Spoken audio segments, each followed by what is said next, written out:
A man stood in the howling dark, holding a dying child he couldn't save. Caleb Ward had buried his wife 3 weeks ago in frozen ground. Now her newborn daughter was starving to death in his arms, and he had no answers left. The baby's cries had faded to whispers. The storm outside matched the one tearing through his chest. He was a rancher who'd survived drought, debt, and loss. But this was different. This was watching hope die by inches. What happened next would either destroy him completely or save them both in the most unexpected way. If you want to see how this story ends, stay until the final word, and drop a comment telling me what city you're watching from so I can see how far this tale has traveled. The wind had teeth that night. It tore across the Wyoming plains like something alive and hungry, battering the small cabin until the walls groaned and the windows rattled in their frames. Inside, Caleb Ward walked the same 4 steps he'd been walking for hours, from the fireplace to the cradle and back again, cradle to fireplace, an endless loop that solved nothing and changed nothing but kept his legs moving when everything else in him wanted to collapse. In his arms, wrapped in blankets that had once smelled like his wife, the baby made sounds that weren't quite cries anymore, more like hiccups, little gasps, the kind of noises that meant a body was running out of strength to protest its own suffering. 3 weeks. That's how long it had been since he'd lowered Sarah into the ground. 3 weeks since he had stood in the cemetery outside Bitter Creek with his hat in his hands and his world in pieces, listening to words that meant nothing while the November cold bit through his coat. The preacher had talked about heaven and mercy and plans beyond human understanding. Caleb had nodded because that's what you did. But he hadn't heard a damn word of it. All he'd heard was the wind. The same wind that was trying to tear his cabin apart right now. Sarah had died the way she'd lived, quietly, without complaint, slipping away in the night while Caleb slept beside her. The birth had been hard. Too hard. The midwife had warned them, had said Sarah was bleeding too much, that her body wasn't recovering the way it should. But Sarah had smiled through her exhaustion, had held their daughter with trembling arms and said she just needed rest. Just a little rest, and she'd be fine. She'd lied. Or maybe she'd believed it. Caleb would never know. He'd woken to cold sheets and a silence so complete it had stopped his heart. For a moment, one terrible, crystalline moment, he'd thought she was just sleeping deeply. That if he didn't move, didn't breathe, didn't disturb the stillness, she might stay that way forever. Peaceful. Present. Then the baby had cried, and reality had crashed back in. The funeral was small. Most of the town came. Bitter Creek wasn't big enough for privacy, and Sarah had been liked well enough. The women brought food. The men shook his hand and said they were sorry for his loss, their faces uncomfortable with grief they didn't know how to carry for someone else. Caleb had accepted their condolences with the numb politeness of a man going through motions, his daughter wrapped in blankets and passed between sympathetic arms while he stood beside a hole in the frozen earth. Nobody had asked if he needed help. Maybe they assumed he'd figure it out. He was Caleb Ward, after all, a rancher born and raised, a man who'd weathered his father's death and his mother's departure, who'd built a life from nothing but stubbornness and early mornings. If anyone could raise a child alone, it'd be him. They were wrong.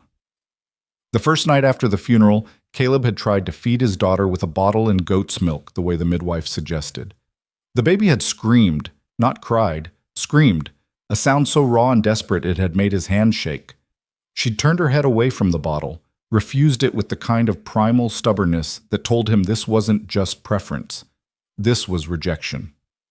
He'd tried again and again. Different bottles, different temperatures, milk from the goat and milk from the cow, and even sugar water when nothing else worked.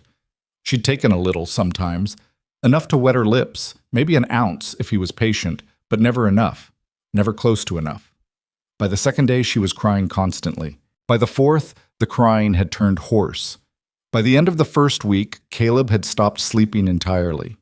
He'd walk her through the night, bouncing her gently, singing songs his mother had sung to him when he was small, his voice cracking on words he'd half forgotten. Nothing helped. She was starving, and he couldn't stop it. The midwife came by after 10 days. Mrs. Brennan was a stout woman with capable hands and a face that had seen enough suffering to know when to speak and when to stay quiet. She'd examined the baby with professional efficiency, her expression growing darker with each passing moment. "She's not getting enough," Mrs. Brennan said, her voice flat.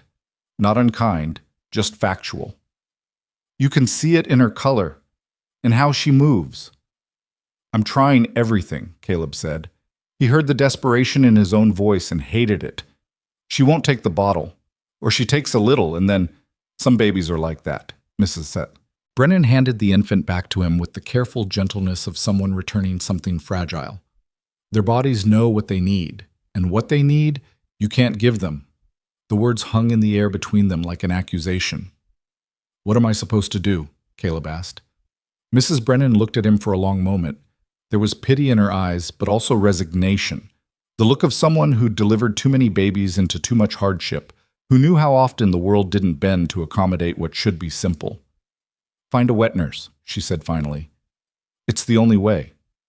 "Where?" "I don't know." She pulled her shawl tighter against the cold. "Nearest I know of is in Casper, maybe Sheridan. But with winter coming on..." She trailed off. They both knew what she meant. The roads would be impassable soon. The snow was already falling harder each night. Even if he could make the journey, it would take days. Days his daughter didn't have. Mrs.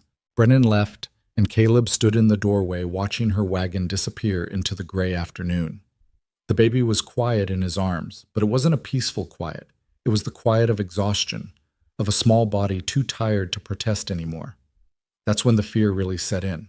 Not the sharp, immediate fear of a crisis that he could handle. He was used to emergencies, to cattle breaking through fences or storms coming up fast, or injuries that needed quick thinking. This was different. This was the slow, creeping fear of inevitability, the kind that whispered in the back of his mind that no matter what he did, it wouldn't be enough. That he was watching his daughter die in slow motion, and all his strength and experience and determination meant nothing against the simple fact that she needed something he couldn't provide. The days blurred together after that. He tried everything Mrs. Brennan had suggested, and things she hadn't. He mashed potatoes fine enough to mix with milk. He tried honey water. He even killed one of his chickens and made broth so thin it was barely more than warm liquid, hoping she'd take it from a spoon. She didn't. Each day she grew lighter in his arms. Her cries grew weaker. Her eyes, Sarah's eyes, the same deep brown that had made him fall in love 11 years ago, started to look hollow. He stopped going into town. Stopped checking on the cattle except for the bare minimum to keep them alive. The ranch, the life he'd built. None of it mattered if he couldn't keep this one small person breathing. So he stayed in the cabin, walking his endless loop, trying to will his daughter to live through sheer, stubborn refusal to accept the alternative. But will wasn't enough. By the time the storm hit, the real storm, the one that turned the world into a wall of white, Caleb had been awake for so long he'd started seeing shadows move in corners where nothing stood.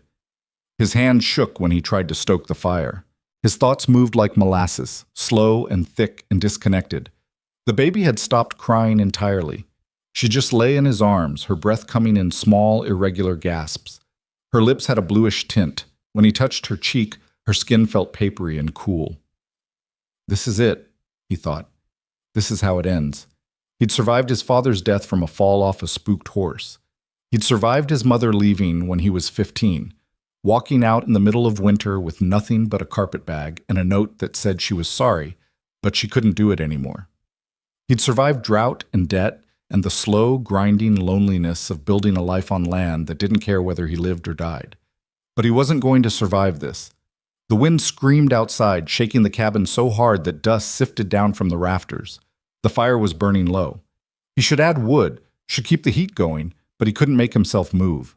He just stood there, holding his daughter, watching her breathe, counting each small rise and fall of her chest, and wondering which one would be the last. "I'm sorry," he whispered. His voice was raw. "I'm so sorry, baby girl. I don't know what else to do." She didn't respond, didn't even open her eyes. Caleb felt something break inside him then, something he hadn't known was still intact. It wasn't loud or dramatic. It was quiet.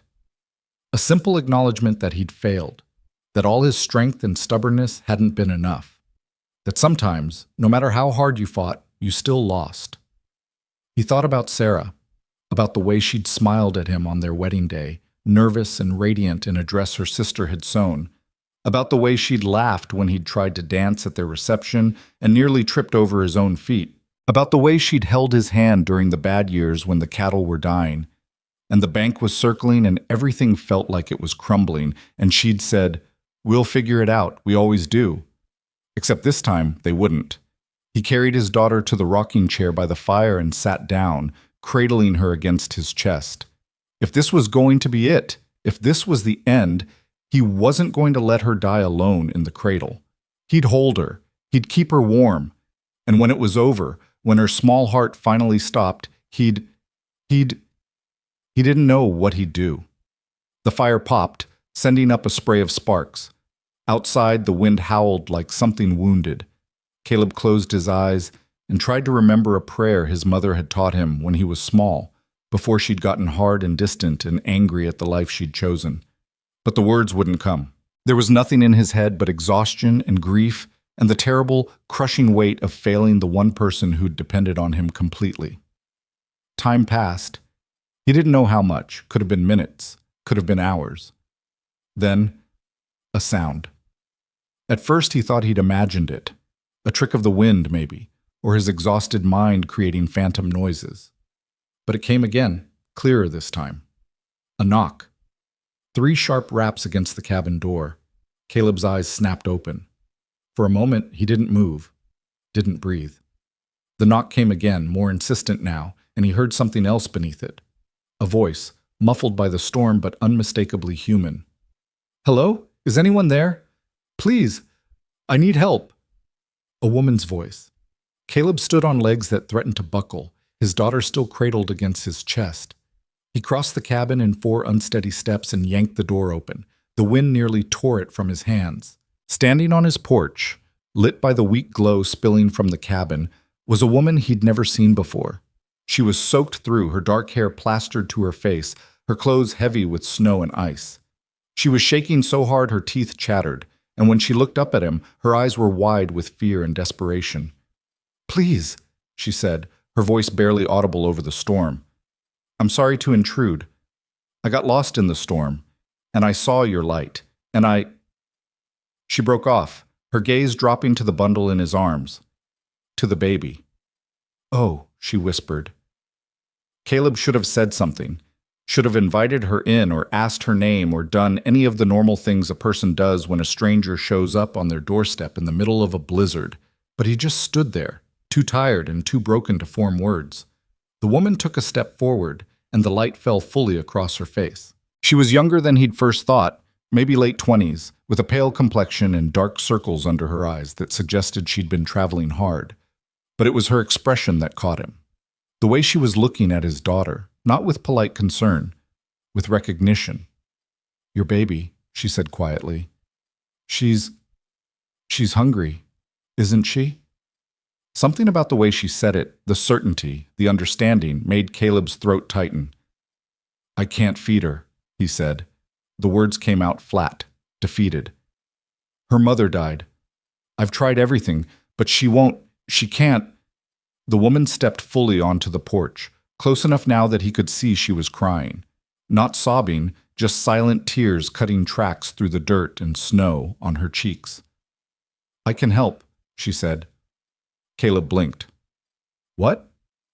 "I can help." She looked up at him, and there was something in her eyes, grief and hope and desperate need, all tangled together.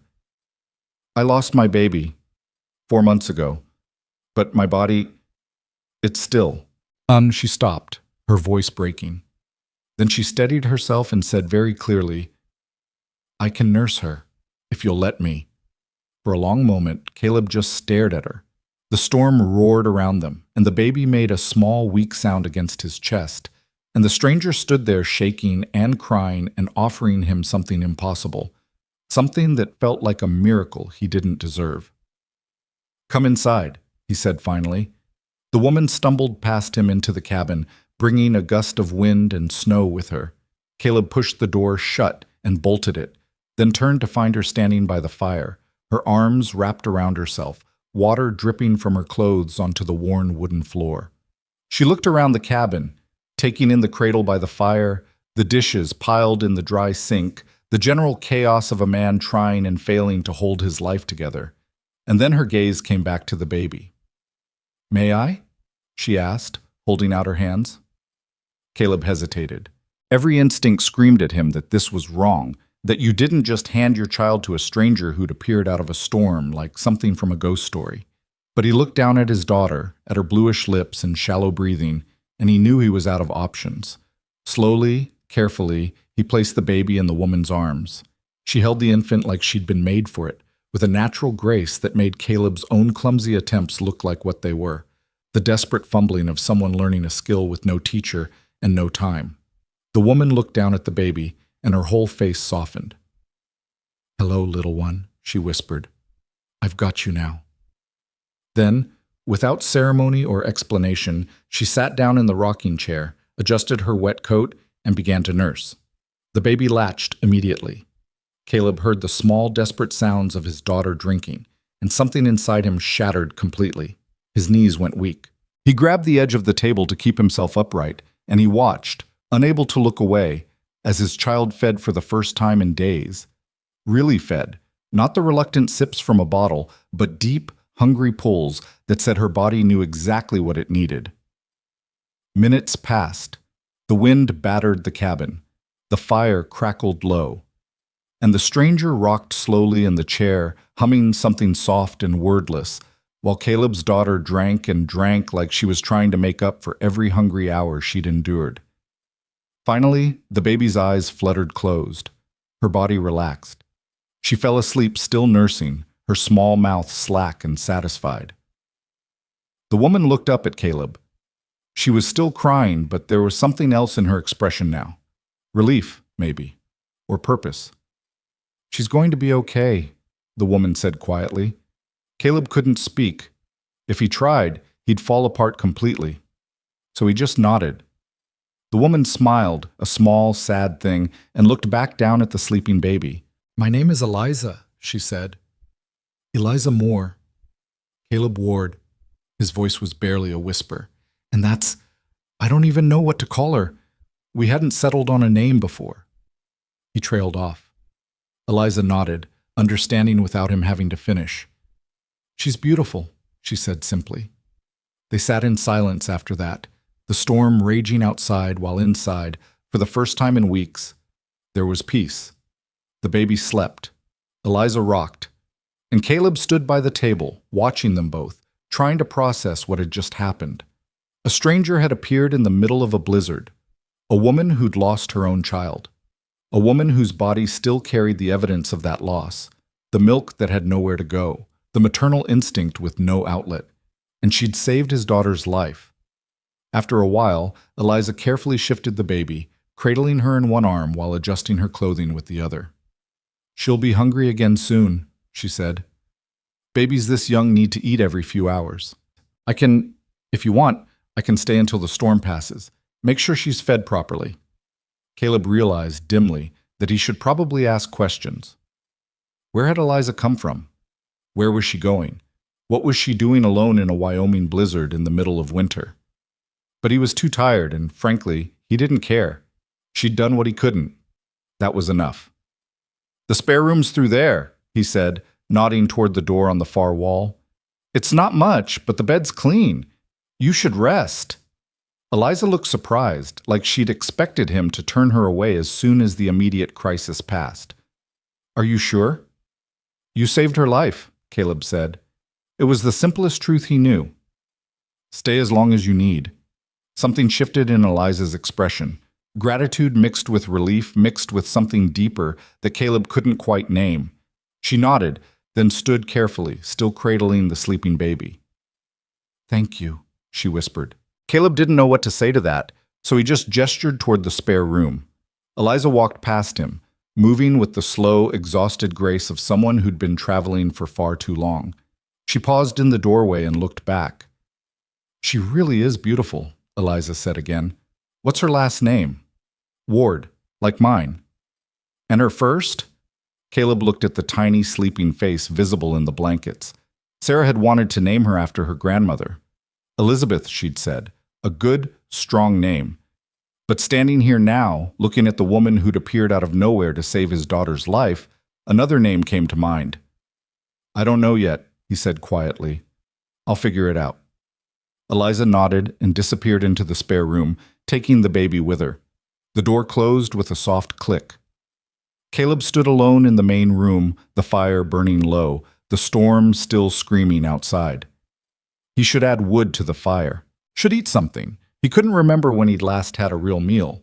Should try to sleep, though he doubted his body remembered how. Instead, he sank into a chair and put his head in his hands. For 3 weeks, he'd been drowning. For 3 weeks, he'd watched his daughter slip away despite everything he'd tried, every prayer he'd whispered, every desperate attempt to keep her alive. He'd been ready to give up, had been standing on the edge of total collapse. And then a stranger had knocked on his door. He didn't believe in divine intervention, didn't believe in miracles or fate, or the idea that things happened for a reason. The world was too random, too cruel for that kind of thinking. Sarah had died for no reason. Babies starved for no reason. Good people suffered while bad people prospered, and trying to find meaning in chaos was a fool's errand. But tonight he couldn't help but wonder. Outside, the wind began to die down. Not completely, but enough that the cabin stopped shaking, enough that the howling became a whisper. Caleb lifted his head and looked toward the spare room. Behind that door, his daughter was sleeping, safe, fed, alive. Because a woman he'd never met had appeared out of a storm at the exact moment he needed her most. He didn't have words for what he felt. Gratitude seemed too small. Relief didn't cover it. There was something bigger happening here, something he didn't understand and probably never would. All he knew was that his daughter was breathing. And for tonight, that was enough. The fire popped, sending up another spray of sparks. Caleb watched them rise and fade, and for the first time in 3 weeks, he let himself feel something other than fear. Hope. Fragile, uncertain, barely there, but hope nonetheless. He stood, added wood to the fire, and then walked to the spare room door. He didn't open it, just pressed his palm flat against the wood and listened. Inside, he could hear the soft sounds of breathing. 2 rhythms, overlapping, the baby and Eliza, both asleep. "Thank you," he whispered. He didn't know if he was talking to Eliza or to whoever had sent her. Maybe both. Maybe neither. It didn't matter. He went to his own room, lay down on the bed he'd shared with Sarah, and closed his eyes. Outside, the storm finally broke. The snow stopped falling. The wind faded to nothing, and inside the cabin, for the first time since Sarah died, there was peace. Caleb slept. When he woke, gray dawn light was filtering through the window. He lay still for a moment, disoriented, his body heavy with the kind of exhaustion that sleep doesn't cure. Then memory returned. The storm, the stranger, his daughter finally feeding, and he sat up fast. The cabin was quiet. Too quiet. He was out of bed and moving before his mind fully caught up, crossing the main room in 3 strides and pushing open the spare room door without knocking. Eliza sat in the chair by the window, the baby in her arms, both of them bathed in pale morning light. She looked up when he entered, startled, and he saw she'd been crying. "I'm sorry," she said quickly. "I didn't mean to. I was just feeding her, and I—" She stopped, her voice catching. Caleb looked at his daughter. Her color was better, her breathing steady. She was awake and alert, her small hand curled around Eliza's finger. "She's okay?" he asked. "She's perfect." Eliza's smile was watery but genuine. "She ate twice during the night. Good long feedings. She's strong, this one." Relief hit Caleb so hard his knees nearly buckled. He grabbed the door frame for support and just breathed for a moment, letting the reality sink in. His daughter was okay. She was going to survive. "Thank you," he said. The words felt inadequate, but they were all he had.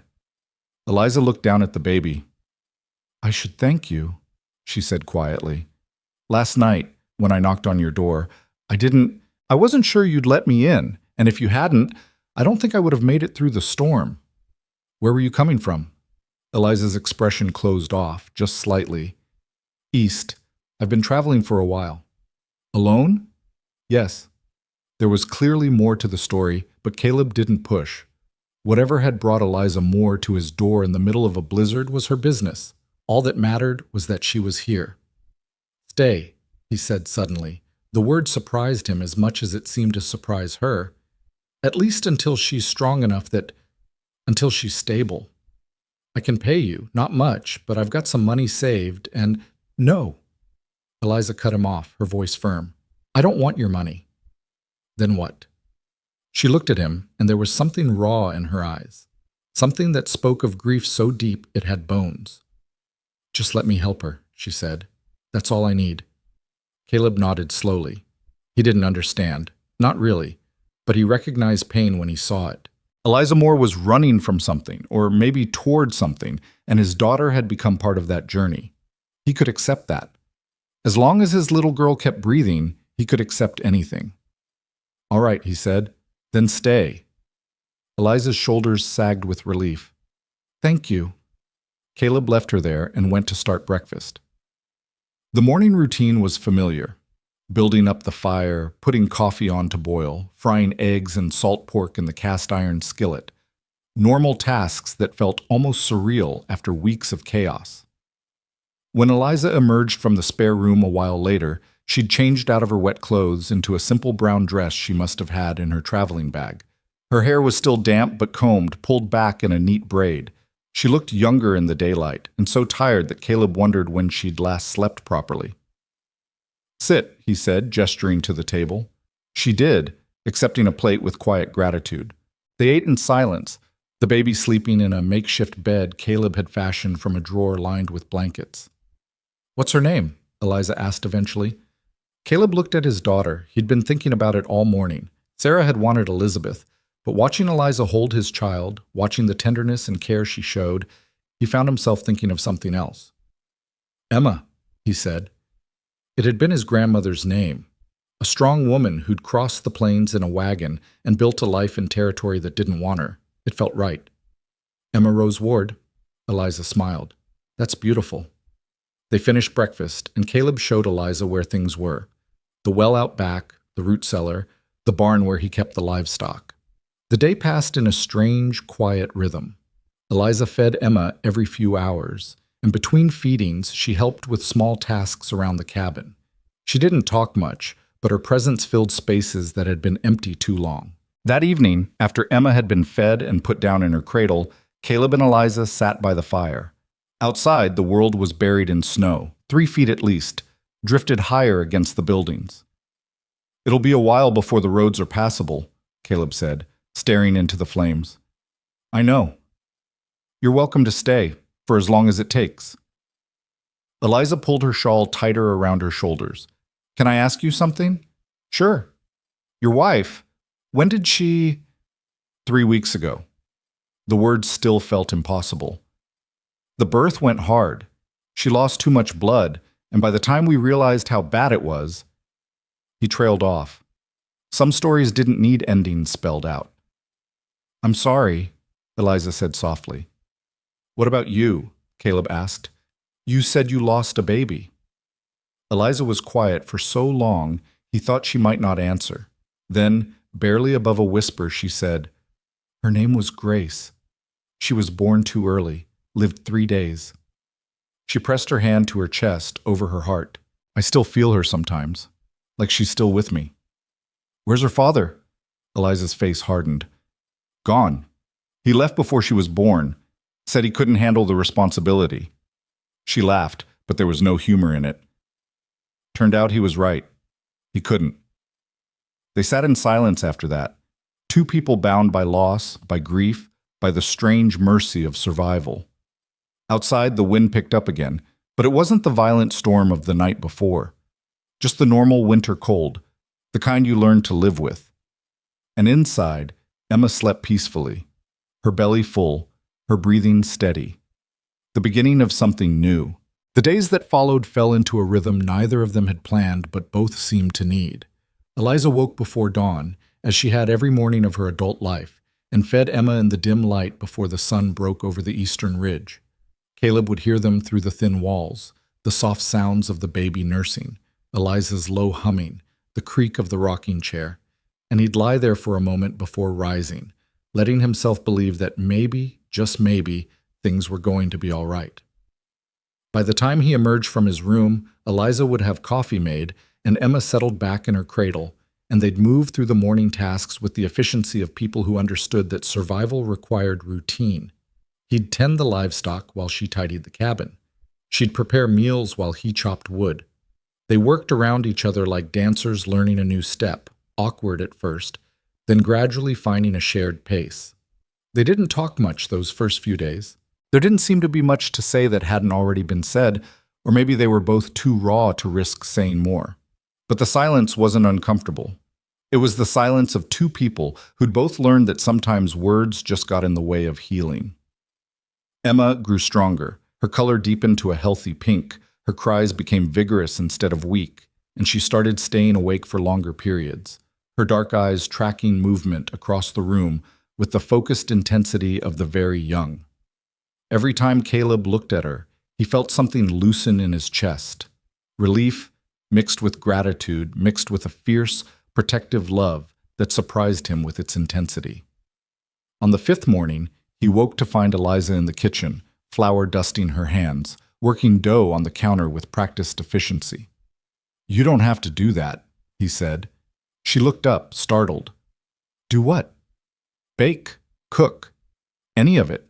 You're already—" He gestured helplessly toward Emma, trying to find words for something that felt too big for language. "You've already done more than I could ever repay." Eliza's expression softened. "I need to keep busy," she said quietly.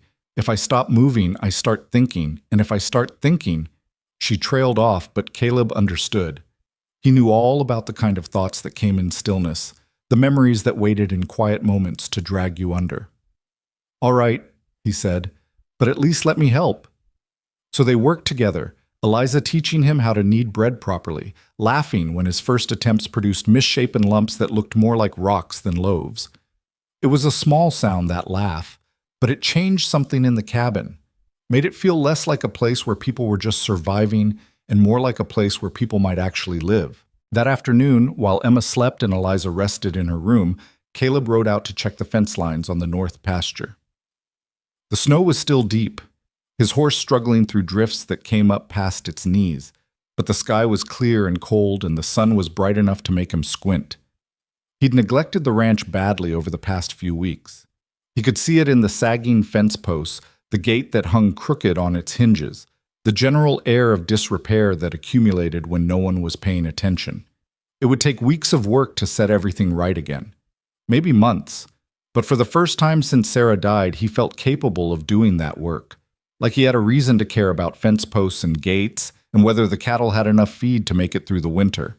Emma needed him to keep the ranch running, and Eliza, well, Eliza needed somewhere to be.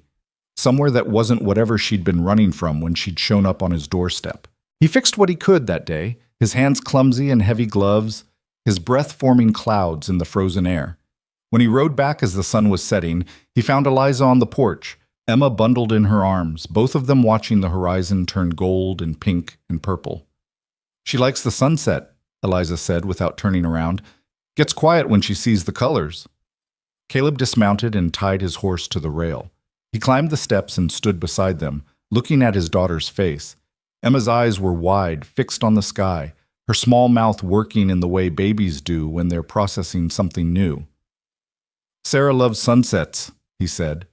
The words came out before he could stop them, and for a moment he tensed, waiting for the grief to crash over him the way it had every other time he'd spoken her name. But it didn't. Not this time. "Tell me about her," Eliza said softly. So he did. Standing on the porch in the fading light, with his daughter in a stranger's arms and the cold seeping through his coat, Caleb talked about Sarah. About how they'd met at a church social when he was 20 and she was 18, both of them awkward and uncertain and trying to figure out how to dance without stepping on each other's feet. About how she'd been the one to propose, actually, after 3 years of courtship that was going nowhere because Caleb was too scared to risk rejection. About how she'd made the cabin feel like a home instead of just a place to sleep between workdays. "She wanted 6 children," he said, his voice rough. "Used to talk about filling this place with noise and chaos. Said she'd grown up in a quiet house and hated it, wanted something different for her own kids." He looked down at Emma. Guess she'll have to settle for one. She'd be proud of you, Eliza said, for keeping Emma alive, for not giving up. I was about to. The night you came, I'd given up. I was just waiting for it to be over. But you didn't. You opened the door. That counts for something. They stayed there until the last light drained from the sky and the cold drove them inside. Eliza fed Emma again, then put her down in the cradle, and Caleb made dinner, venison stew from meat he'd hung in the cold cellar, thick and heavy, and exactly what his body needed after a day working in the snow. They ate at the table, the fire crackling behind them, Emma sleeping peacefully nearby. It felt almost domestic, almost normal, like they were a family instead of two strangers thrown together by circumstance and desperation. "Can I ask you something?" Caleb said, breaking the comfortable silence. Eliza looked up from her bowl. "Sure." "Where were you going when you got lost in the storm?" Her expression shuddered, the openness disappearing behind a wall of careful neutrality. "West," she said. "Just west." "That's not much of an answer." "Well, it's the only one I have." She set down her spoon, her hands folding in her lap. "I've been traveling for 3 months, ever since Grace died. I couldn't stay where I was. Every street, every building, everything reminded me of what I'd lost. So I left. Bought a ticket on the stage and just kept going." "You got family out west?" "No, I've got nobody." She said it matter-of-factly, like she was commenting on the weather. "My parents died when I was 16. Fever took them both within a week. Grace's father was all I had, and when he left," she shrugged, "I figured west was as good a direction as any." Caleb thought about that, about being completely alone in the world, with no anchor, no place that felt like home. He'd lost his father, and his mother had abandoned him, but he'd always had the ranch, the land, something solid to hold on to when everything else fell apart. "You could stay here," he said. The words surprised him, but once they were out, he didn't want to take them back. "Not just until the road's clear. I mean, really stay. Emma needs you, and I could use the help with the ranch, and I can't." Eliza cut him off, her voice tight. I can't just move into your life like this. People would talk. They'd say things. About me, about you, about what it means that I'm here." "Let them talk." "You don't understand." She stood abruptly, moving to the window, her arms wrapped around herself. "I'm not respectable, Caleb. I had a baby without being married. In the towns I've passed through, people look at women like me like we're diseased, like we're dangerous. If I stay here, if people find out, they'll say terrible things about both of us. I don't care what people say." "You should." She turned to face him, and there were tears in her eyes. "You have a daughter to think about. Emma deserves better than to grow up with people whispering about why her father's living with a woman who isn't his wife." Caleb stood too, facing her across the small cabin. "Emma deserves to grow up healthy and fed and loved. That's what she deserves. And right now, you're the only reason she's getting any of those things. Only because I happened to show up when you needed me. That doesn't mean it means everything." His voice was fierce now, all the gratitude and fear and desperate hope of the past week boiling over. "You saved her life, Eliza. Do you understand that? My daughter would be dead if you hadn't knocked on that door, so I don't give a damn what anyone in town thinks about you being here. They don't get a vote." Eliza stared at him, her breath coming fast, tears streaming down her face. "I can't replace her," she whispered. "Your wife. I'm not trying to. I would never. I know that." Caleb took a step closer, gentling his voice. "Nobody's asking you to replace anyone. I'm just asking you to stay, to help me raise Emma, to be—" He fumbled for the right word. "To be family." The word hung in the air between them, heavy with meaning. Neither of them had intended, but both seemed to feel. Family. Not by blood or marriage or any conventional arrangement, but by choice, by necessity, by the simple fact that they needed each other and Emma needed them both. Eliza wiped her eyes with the back of her hand. "I don't know if I can do this," she said. "Do what?" "Stay in one place. Let myself care. Every time I've tried to build something, it falls apart. My parents died. Grace died. Her father left. I'm scared that if I stay, if I let myself believe this could work, something terrible will happen again." "Something terrible might happen," Caleb admitted. "Or it might not. But running won't change that. All running does is guarantee you'll be alone when it does. She looked at him for a long moment, and he could see her weighing it, the risk of staying against the certainty of leaving, the possibility of belonging against the safety of isolation. Finally, she nodded, just a small dip of her head, but it felt like a promise. "All right," she said quietly. "I'll stay, for now." It wasn't a permanent commitment, wasn't even close, but it was enough. That night, Caleb lay in bed listening to the familiar sounds of the cabin settling, and for the first time in weeks, he didn't feel like he was drowning. He still missed Sarah, would always miss her, but the grief didn't feel quite so crushing anymore. It had made room for something else, something that felt almost like hope. In the spare room, Eliza fed Emma one last time before they both slept. She held the baby close, breathing in the sweet smell of her, letting herself feel the connection she'd been afraid to acknowledge. She'd told Caleb she would stay for now, but sitting there in the darkness with Emma in her arms, she knew she was lying to herself. She wasn't staying for now. She was staying because she had nowhere else to go and nothing else to live for, and this tiny baby had given her a reason to keep breathing. The next week passed in a blur of small moments that somehow added up to something bigger. Caleb taught Eliza how to milk the cow, laughing when she squeaked in surprise the first time warm milk hit the bucket. Eliza taught Caleb how to properly change Emma's diaper without getting everything soaked. They argued over dinner, good-natured bickering about whether stew needed more salt or if the bread was done baking, and discovered they both liked their coffee black and strong enough to strip paint. Emma thrived. She gained weight, her cheeks filling out, her arms and legs growing plump and healthy. She started smiling, not the reflexive grimaces of a newborn, but real, responsive smiles that lit up her whole face. The first time she smiled at Caleb, he nearly cried. The first time she smiled at Eliza, she did cry. "I'm sorry," Eliza said, wiping her eyes. "I don't know why I'm being so foolish." "You're not foolish," Caleb said. He was standing at the stove, stirring oatmeal, trying to give her privacy for her emotions. "You're just human." 10 days after Eliza's arrival, the weather broke enough for Caleb to ride into Bitter Creek for supplies. He'd been putting it off, knowing he couldn't avoid it forever, but dreading the inevitable questions about who the woman was that he'd taken in during the storm. "I won't be long," he told Eliza as he saddled his horse. "Few hours at most. Will you be all right?" "We'll be fine." She stood on the porch with Emma bundled against her chest, both of them watching him prepare to leave. "Take your time. Get everything you need." He rode out under a sky so blue it hurt to look at, the snow glittering like diamonds in the morning sun. The road was rough, drifted in places, but passable. Other travelers had been through recently, wagon ruts frozen into the surface, hoofprints marking the path. Bitter Creek was small even by frontier standards. One main street with a general store, a saloon, a church, a livery, and about 24 houses scattered around the edges. Caleb had lived within 20 miles of it his whole life, had gone to school in the church basement, had bought his first horse from the livery owner when he was 14.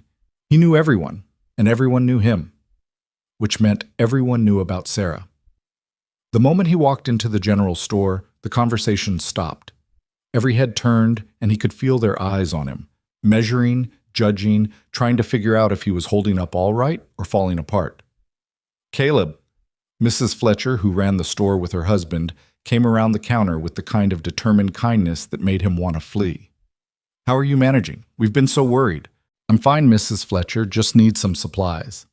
Of course, she patted his arm. "And the baby? How's the little one doing?" "She's good, getting stronger every day."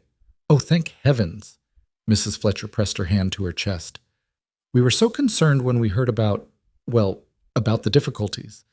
Mrs. Brennan said the poor thing wasn't taking to the bottle, but you figured it out?" Caleb hesitated, knowing whatever he said next would be all over town by evening. "I got some help," he said carefully. "Help? What kind of help?" "A woman came through during the storm. She's been staying at the ranch, helping with Emma."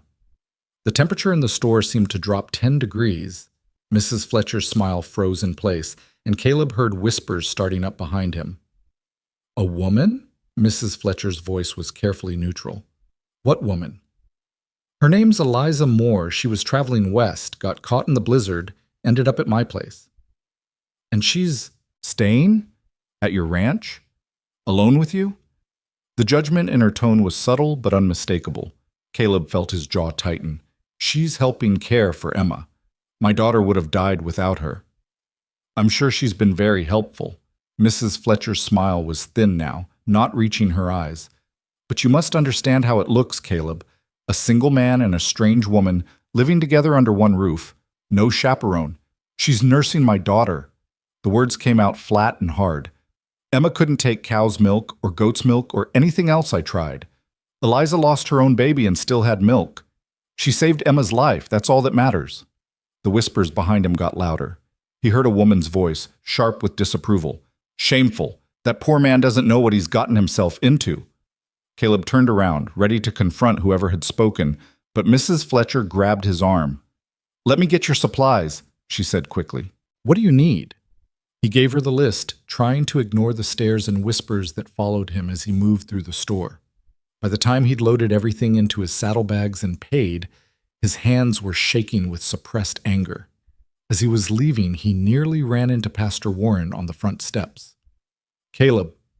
The pastor was a tall man with graying hair and the kind of earnest expression that made Caleb instantly wary. Good to see you. How are you holding up? Fine, Pastor. I heard about your situation with the woman who's staying at your ranch. Not a situation. Her name's Eliza, and she's helping with Emma. Of course. Pastor Warren lowered his voice, glancing around to make sure no one was close enough to overhear. But you must understand the position this puts you in. The appearance of impropriety. There's no impropriety.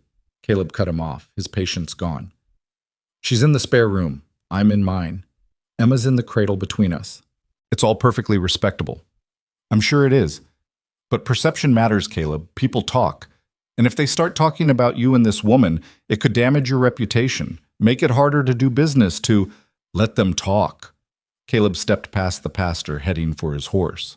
I've got a daughter to raise. That's all I care about. He rode out of town with his jaw clenched and anger simmering in his chest. He'd known there would be gossip, had expected it, even. But the speed with which judgment had descended, the automatic assumption that something inappropriate was happening, made him want to put his fist through something. By the time he reached the ranch, the anger had faded into something heavier. Worry, maybe. Or fear. Because what if the town's disapproval wasn't just talk? What if they decided Eliza wasn't fit to be around Emma? What if they tried to take his daughter away? He found Eliza in the kitchen, Emma asleep in her arms, humming softly. She looked up when he entered, and her smile faded immediately. What happened? Nothing. He set the supplies on the counter, not meeting her eyes. Caleb, he sighed and turned to face her. People know you're here. They're talking about it. Saying what? What do you think? He heard the bitterness in his own voice and hated it. That it's inappropriate, that you're probably some kind of opportunist, that I'm a fool for taking you in. Eliza's face went pale. I should go. No. The word came out fiercer than he'd intended. No, you're not going anywhere. Let them talk. We're not doing anything wrong. It doesn't matter if we're not doing anything wrong. She stood, still cradling Emma, her voice tight. What matters is what people believe. And if they believe something bad about us, about you, they'll find a way to make it true. They'll come here, they'll ask questions, they can ask all the questions they want. The answer's the same. You're here because Emma needs you. End of story. You're being naive. Eliza's eyes were bright with unshed tears. I've seen what happens when respectable people decide someone's not fit. They drove me out of my last town, you know. After Grace died and everyone found out she'd been born out of wedlock, they made it clear I wasn't welcome. The church ladies stopped speaking to me. The store wouldn't sell me food. Someone threw a rock through my window with a note calling me things I won't repeat. Caleb felt cold fury settle in his bones. That won't happen here. How can you be sure? Because I won't let it. He crossed the distance between them, standing close enough that he could see the fear in her eyes. This is my land, Eliza, my ranch, my home, and you're under my protection. Anyone who wants to hurt you has to go through me first. She stared at him, her breath hitching. Why? She whispered. Why would you risk so much for someone you barely know? Because you saved Emma. Because you deserve better than what those people did to you. Because he stopped, surprised by what he'd been about to say. Because I can't lose anyone else. Because you've made this place feel like a home again. Because when I look at you holding my daughter, something in me that I thought was dead starts to breathe. But he couldn't say any of that. It was too soon, too raw, too complicated. Because it's the right thing to do, he finished. Eliza looked down at Emma, and a tear slipped down her cheek. I don't want to bring trouble to you. Too late. You're already here. Might as well stay. She laughed, watery and small. You're stubborn, you know that? I've been told. That night, after Emma was fed and sleeping, they sat by the fire and made plans. If the town was going to talk, they'd give them as little to talk about as possible. Eliza would stay in the spare room with the door open. They'd never be alone in a way that could be considered improper. If anyone came to visit, they'd be nothing but respectful and appropriate. We're just two people helping each other survive, Caleb said. That's all they need to know. And if they don't believe it, then that's their problem, not ours. But even as he said it, Caleb felt the weight of uncertainty pressing down. He'd never cared much what people thought of him before. Had always been content to keep to himself, do his work, live his life without worrying about gossip or reputation. But now he had Emma to think about.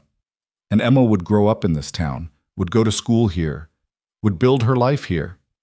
If people believed her father was living in sin with a woman of loose morals, what would that mean for her future? He pushed the thought away and focused on the present.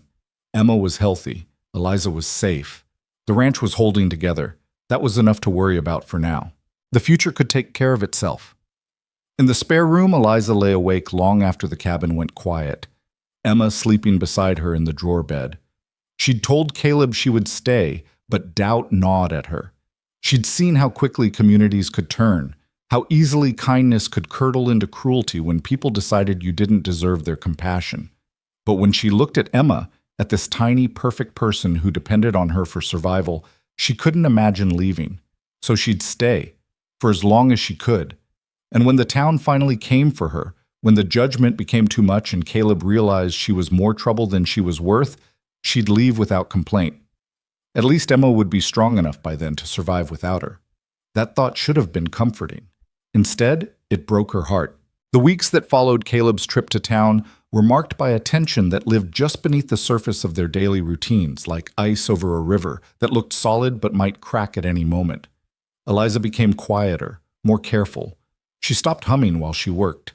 She kept the spare room door open even when she was changing clothes, angling herself behind the wardrobe for privacy. When Caleb came in from the barn, she made sure Emma was visible between them, a living barrier against accusation. She was trying to be invisible, Caleb realized, trying to give the gossips nothing to feed on. It made him angry in a way he couldn't quite articulate. You don't have to do that, he said one morning, watching her fold herself into the corner of the kitchen while he made coffee, as if taking up too much space might be considered presumptuous. Do what? Act like you're barely here. This is your home too. It's not, though. She said it gently, without accusation. It's your home. I'm just staying in it. That's not how it feels to me. She looked at him then, something sad and knowing in her eyes. Maybe not, but that's how it'll look to everyone else. He wanted to argue, but he couldn't, because she was right. No matter how innocent their arrangement was, no matter how necessary, the world would see what it wanted to see. A widower and a single woman living together. It didn't matter that they slept in separate rooms or that their only connection was the baby between them. Perception was reality, and perception was rarely kind. 2 weeks after his trip to town, the visitors started coming. The first was Mrs. Brennan, the midwife, arriving in her wagon with a basket of preserves and a smile that didn't reach her eyes. Caleb saw her coming from the barn and walked up to meet her, dread settling in his stomach. Mrs. Brennan, what brings you out here? Just checking on the baby. She climbed down from the wagon with practiced ease. Making sure she's thriving. It's my job, after all. It was a reasonable excuse. Too reasonable. Caleb led her inside, where Eliza was feeding Emma by the fire. She looked up when they entered, and Caleb saw her shoulders tighten. This is Eliza Moore. he said, keeping his voice neutral. "Eliza, this is Mrs. Brennan. She helped deliver Emma." "Ma'am." Eliza nodded, not moving from her seat, Emma still nursing. Mrs. Brennan's gaze swept over the scene, taking in Eliza's simple dress, the tidy cabin, the baby feeding contentedly. Her expression was carefully blank, giving nothing away. "May I examine her when she's finished?" "Of course." They waited in uncomfortable silence while Emma fed. The only sounds the crackling fire and the baby's soft nursing noises. When Emma finally pulled away, satisfied and drowsy, Eliza handed her to Mrs. Brennan with visible reluctance.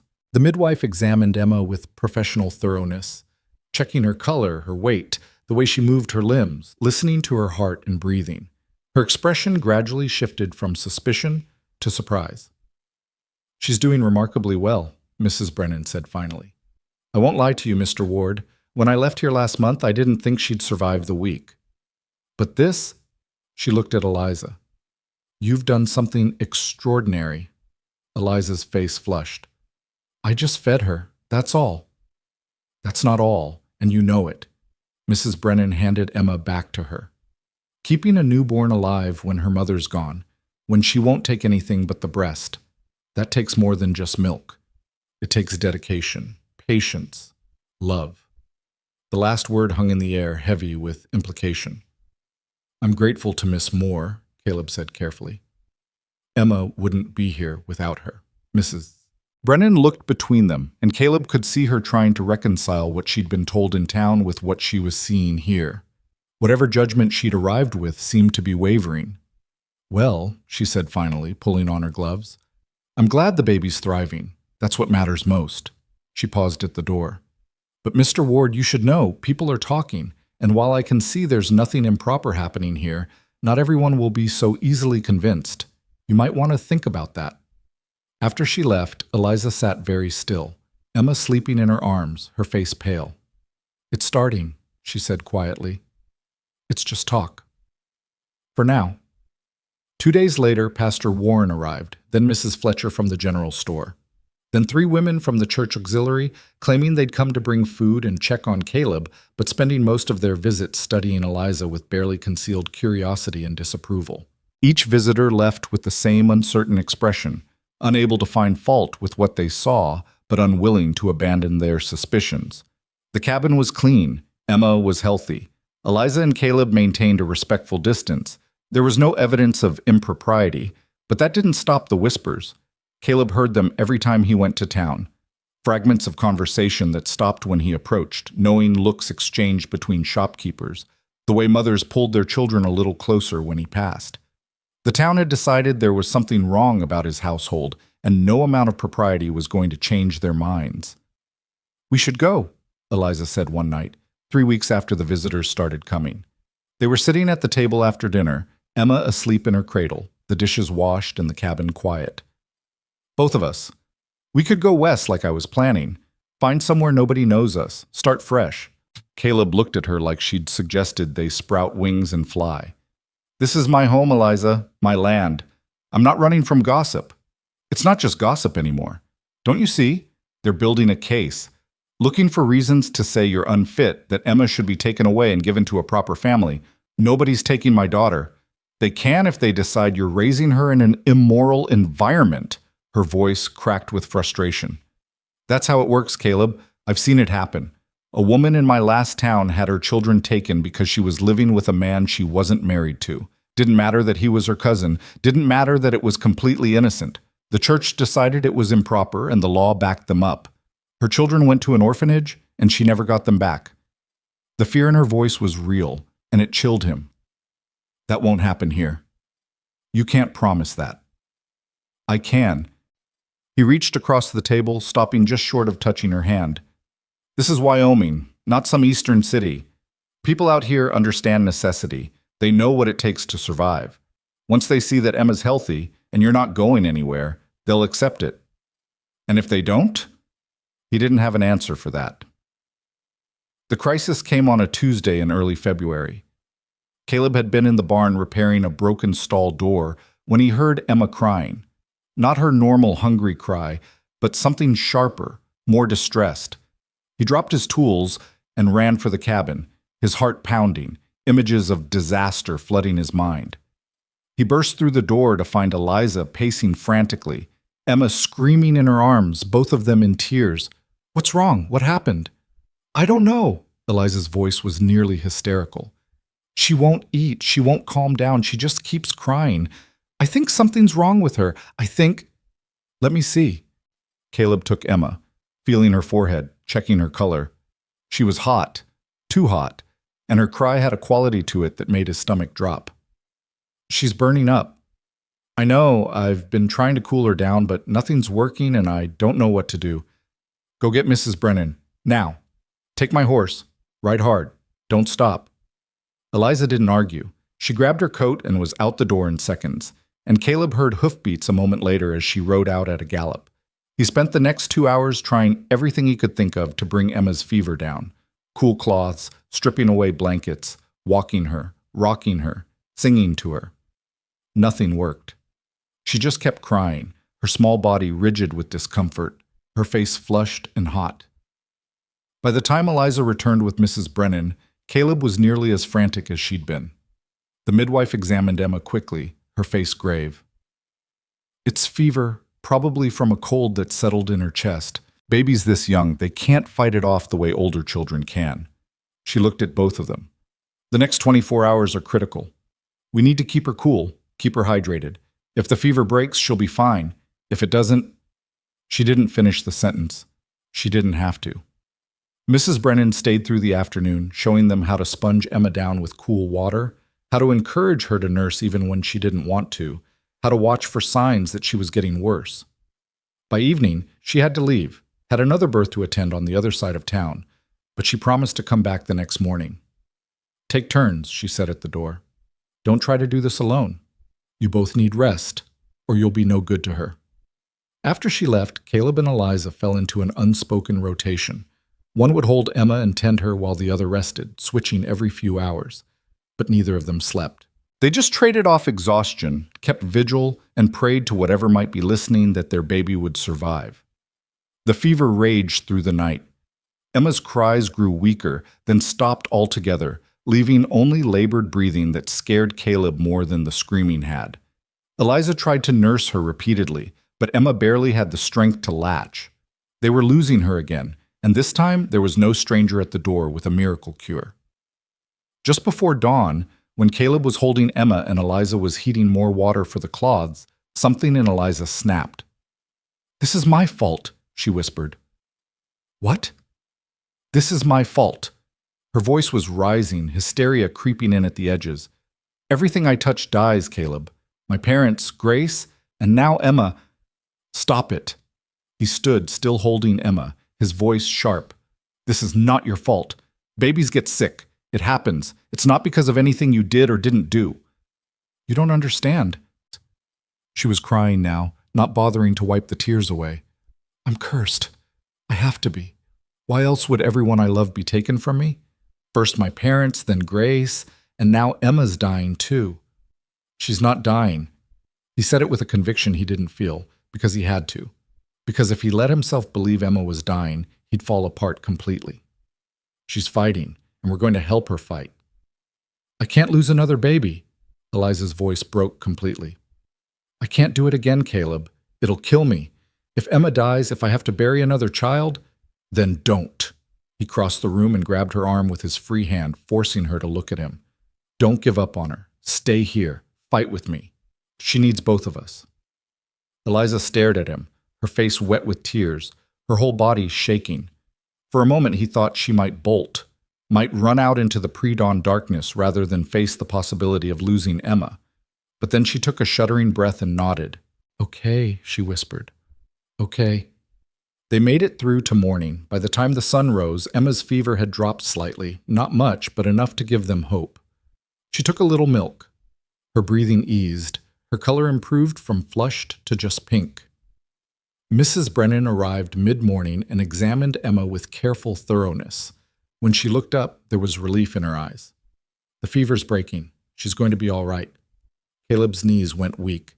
He sat down hard in the nearest chair, and Eliza made a sound that was half laugh, half sob. Keep doing what you're doing, Mrs. Brennan said. Plenty of fluids, keep her cool, watch for any changes. But I think the worst has passed. After the midwife left, Caleb and Eliza just stood there in the morning light, looking at each other over Emma's sleeping form, too exhausted and relieved to speak. We should rest, Eliza said finally. Yeah. But neither of them moved. They just stayed there, anchored by the baby between them, held together by shared terror and shared relief. That's when Caleb heard the sound of horses. He looked out the window and felt his stomach sink. 3 riders were approaching, men he recognized from town. Behind them came a wagon, and even from a distance he could see it contained more people. What is it? Eliza asked. Trouble. The riders reached the cabin and dismounted. Sheriff Tom Morrison, Pastor Warren, and James Fletcher, husband of the general store owner. The wagon pulled up behind them, carrying Mrs. Fletcher and 2 other churchwomen Caleb didn't know well. Sheriff Morrison stepped forward, his face apologetic but resolute. Caleb, we need to talk. About what? About your situation here, with Miss Moore. The sheriff glanced at the wagon, where the women were climbing down. Some folks in town are concerned about Emma's welfare, about whether this arrangement is appropriate for a child to be raised in. Caleb's blood went cold. Emma's fine. She's healthy and cared for, and we heard she's been sick, Mrs. Fletcher interrupted, pushing forward. Heard she's had a fever. That's concerning, Mr. Ward. A baby needs proper care, not whatever this is. She got a cold. Caleb's voice was rising despite his efforts to stay calm. Babies get colds. Mrs. Brennan was just here. She said Emma's going to be fine. That's good to hear. Pastor Warren's voice was gentle but firm. But the illness isn't really the point, is it? The point is that you're living here with an unmarried woman, raising a child in an environment that many consider inappropriate. We've tried to be understanding, but what? Caleb cut him off. But you've decided I'm not fit to raise my own daughter? No one's saying that. Sheriff Morrison held up his hands placatingly. But people have concerns, Caleb, valid concerns, and we need to address them. Behind Caleb, the cabin door opened. Eliza stepped out, Emma wrapped in a blanket and held against her chest. Her face was pale but composed, and when she spoke, her voice was steady. I'll leave. Eliza, Caleb started. I'll leave, she repeated, louder. That's what this is about, isn't it? You want me gone so you can say the household is proper again. Fine. I'll pack my things and go. Just leave Emma with her father where she belongs. The visitors exchanged glances, and Caleb saw something in those glances that made his fury ignite. That's not enough, is it? He said quietly. You're not here to ask Eliza to leave. You're here to take Emma. The silence that followed confirmed it. Mr. Ward, Pastor Warren began, we believe it would be best if Emma were placed with a family who can provide. No. The word came out flat and hard. Absolutely not. Be reasonable, Mrs. Fletcher said. You're a single man. You can't care for an infant properly. It's not natural. Emma needs a mother. She has one, Caleb pointed at Eliza, who stood frozen on the porch. Eliza's been caring for her since she was born. She's kept her alive, kept her healthy, loved her like her own. You want to tell me that's not enough? That blood matters more than that? It's not about blood, Sheriff Morrison said. It's about propriety. About what's right. What's right? Caleb's voice was shaking now, with rage and fear in equal measure. I'll tell you what's right. My daughter was dying, starving to death in my arms because I couldn't feed her, and Eliza showed up and saved her life. She's given up everything, her own plans, her own future, to stay here and help me raise Emma, and you want to punish her for that. Punish Emma by taking her away from the only mother she's known? We're trying to help, Pastor Warren insisted. No, you're not.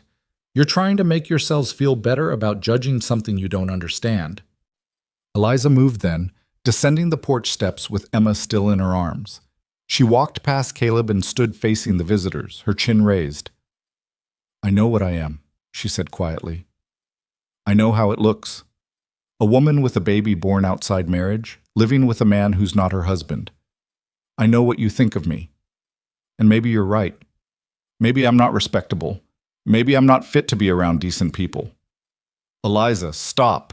Caleb tried to interrupt, but she kept talking. But Emma doesn't know any of that. All she knows is that when she's hungry, I feed her. When she's scared, I hold her. When she's sick, I stay up all night making sure she keeps breathing. That's what a mother does. And if you take her away from me, you're not protecting her from scandal. You're taking away her mother. Mrs. Fletcher's face had gone red. How dare you claim to be that child's mother? You have no right. I have every right. Eliza's composure finally cracked. I've earned it. Every feeding, every sleepless night, every moment I've chosen to stay when I could have left. That's what makes me her mother. Not biology, not marriage, choice, and love. And if you can't see that, then you're blind. The group fell silent. Sheriff Morrison looked uncomfortable. Pastor Warren looked troubled. Mrs. Fletcher looked furious. Then one of the women from the wagon spoke up. A younger woman Caleb didn't know. She's right, the woman said quietly. Everyone turned to stare at her. I'm sorry, but she's right. The woman stepped forward, addressing Mrs. Fletcher and the pastor. I lost my own mother when I was 3. My father remarried 2 years later, and my stepmother raised me. She wasn't my mother by blood, but she was my mother in every way that mattered. And if someone had tried to take me away from her because they thought it was improper for her to be in our home, her voice broke. That would have destroyed me, Mrs. Zinn. Fletcher opened her mouth to argue, but the younger woman wasn't finished. Emma's healthy. She's cared for. And from what Mrs. Brennan says, she's thriving. Isn't that what matters? Not whether we approve of the arrangement, but whether the child is loved. Pastor Warren cleared his throat. That's a fair point, Susan. Is it fair enough to leave Emma where she is? Caleb asked. He kept his voice level with effort. Or are you still planning to tear this family apart? The visitors looked at each other. The silence stretched out, tense and fragile. Finally, Sheriff Morrison sighed. I think we may have overreacted, he said slowly. If Mrs. Brennan says the baby's healthy, and if there's no evidence of actual wrongdoing, there isn't, Caleb said firmly, then perhaps we should let things be, for now. The sheriff looked at Eliza. But Miss Moore, you should understand that people will continue to talk. This situation... I understand, Eliza said. Her voice was steady again, but Caleb could see her hands shaking. And I don't care. Let them talk. I'm not leaving Emma. The visitors left shortly after, their wagon disappearing down the road in a cloud of dust and uncertainty. Caleb and Eliza stood watching them go, Emma sleeping peacefully between them, oblivious to how close she'd come to being taken away. When the wagon was out of sight, Eliza's legs gave out. She sat down hard on the porch steps, still clutching Emma, her whole body shaking with reaction. I thought they were going to take her, she whispered. I thought this was it, that they'd just take her and there'd be nothing we could do. Caleb sat down beside her. They didn't, and they won't. I won't let them. You can't promise that. I just did. She looked at him, and he saw fear in her eyes, not just for Emma, but for herself. Fear that she'd let herself care too much, that she'd allowed herself to believe this could last, that she'd been foolish enough to hope. What if they come back, she asked. Then we'll deal with it. What if next time the sheriff decides they're right? What if... Eliza. He reached over and covered her hand with his, the first time he'd deliberately touched her since the night she'd arrived. We'll figure it out. Together. That's what families do. She stared at their hands, then up at his face, and something shifted in her expression. Understanding, maybe, or acceptance. Together, she repeated softly. They sat there as the sun climbed higher, Emma sleeping between them, both of them too exhausted and shaken to move. The visitors would return, if not physically, then in the form of continued gossip and judgment. The town would keep watching, keep waiting for proof that their suspicions were justified. But for now, they were still together. Still a family, however unconventional. And that would have to be enough. Inside the cabin, Emma stirred and made a small sound. Not distressed, just the normal noises of a baby waking. Eliza lifted her up, and Emma's eyes opened, focusing on Eliza's face with the kind of recognition that only comes from weeks of constant care. She smiled. It was a real smile, wide and genuine and full of the simple joy that babies have when they see someone they love. Eliza burst into tears. Hey, Caleb said gently. She's okay. We're all okay. I know. Eliza was laughing and crying at the same time. I know. She smiled at me like she knows me, like I'm hers. You are hers, and she's yours. Eliza held Emma close, rocking her gently, her tears falling onto the baby's blanket. And Caleb sat beside them, his hand still on Eliza's, and knew with absolute certainty that whatever came next, whatever judgments or threats or challenges, they would face it together. Because they weren't just two people trying to survive anymore. They were a family. And families didn't run. They stayed and fought. The days following the confrontation moved slowly, weighted with the awareness that they'd come dangerously close to losing everything.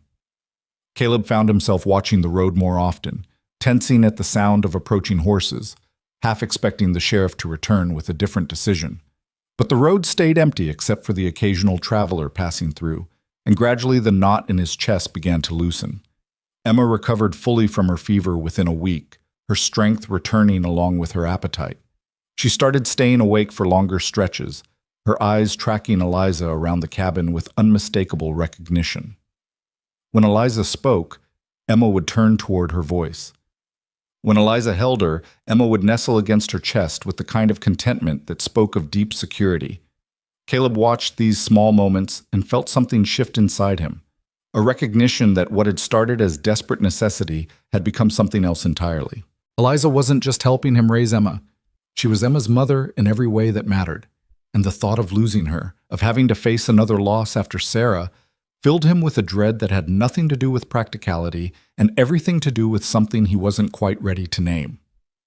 Late one afternoon, while Eliza was preparing dinner and Emma was napping in her cradle, Caleb came in from the barn and stopped in the doorway, arrested by the scene before him. The winter light was slanting through the window, catching dust motes in the air and turning everything golden. Eliza was humming something soft and wordless, her hands moving with practiced efficiency as she rolled out dough for biscuits. She'd pinned her hair up, and tendrils had escaped to frame her face. She looked comfortable. She looked like she belonged. She looked like home. The realization hit him with unexpected force. Somewhere in the chaos of survival and fear and fighting to keep their fragile family together, he'd stopped seeing Eliza as a stranger doing him a favor. She'd become essential, woven into the fabric of his daily life so thoroughly that he couldn't imagine it without her. "You're staring," Eliza said, without looking up, a smile playing at the corners of her mouth. Caleb felt heat rise to his face. "Sorry, I was just thinking." "About what?" He should have deflected, should have made some comment about work or weather or anything safe. Instead, he heard himself say, "About how different everything is now, how different you've made it." Eliza's hand stilled. She looked up at him, flour dusting her cheek, her expression careful. "Different good or different bad?" "Good." The word came out rougher than he'd intended. "Definitely good." Something flickered in her eyes, hope mixed with fear, the look of someone who'd been hurt too many times to trust easy words. "Caleb, I know what you're going to say." He moved into the cabin, closing the door behind him. "That you're just helping temporarily. That this isn't permanent, that you'll leave when Emma's old enough to manage without you." He paused, choosing his next words carefully. "But I don't want you to go. And I don't think Emma does either." "What are you asking me?" It was a fair question, and Caleb didn't have a simple answer. He wasn't sure what he was asking. He only knew that the thought of Eliza leaving, of the cabin emptying out again, of losing the warmth and life she'd brought into his world, it was unbearable. "I'm asking you to stay, really stay, not as a temporary arrangement or until Emma's weaned or until the town stops talking. Just stay. Be Emma's mother. Be part of this family." Eliza set down the rolling pin with trembling hands. "People already think we're living in sin," she said quietly. "If I stay permanently, if I never leave, let them think what they want. It's not that simple." She turned to face him fully, her voice thick with emotion. "You have a reputation to think about. Emma has a future to think about. If people believe her father is living with a woman of loose morals, it'll follow her. When she's old enough to go to school, to make friends, then marry me." The words escaped before Caleb had fully formed the thought, shocking them both into silence. Eliza's eyes went wide, her mouth opening and closing without sound. The cabin felt suddenly too small, the air too thin. "What?" she finally whispered. Caleb's heart was hammering against his ribs, but now that he'd said it, he couldn't take it back, didn't want to take it back. "Marry me," he repeated, steadier this time. "If the town's problem is that we're not married, then we'll get married. Problem solved." "That's not... You can't just..." Eliza pressed her hand to her forehead, visibly struggling. "Caleb, you don't marry someone to solve a gossip problem. Marriage is supposed to be about love, about family," he interrupted. "About choosing to build a life with someone. About committing to being there through the hard times and the good times. We're already doing all of that. The only difference would be making it official." "You don't love me." The statement hung between them, and Caleb realized with startling clarity that he didn't know if it was true. He'd loved Sarah, loved her deeply, completely, with the passionate certainty of young marriage. What he felt for Eliza was different, quieter, built on shared struggle rather than romance, grounded in respect and gratitude and a bone-deep appreciation for her strength. Was it love? He didn't know, but it was something real and worth protecting. "I care about you," he said carefully. "I trust you with the most important person in my life. I value your presence here more than I can put into words. Maybe that's not the same as being in love, but it's not nothing either." Eliza's eyes were bright with unshed tears. "I can't marry you just to make things easier. I can't be a replacement for Sarah, a convenient solution to your problems." "That's not what you'd be." Caleb took a step closer, willing her to understand.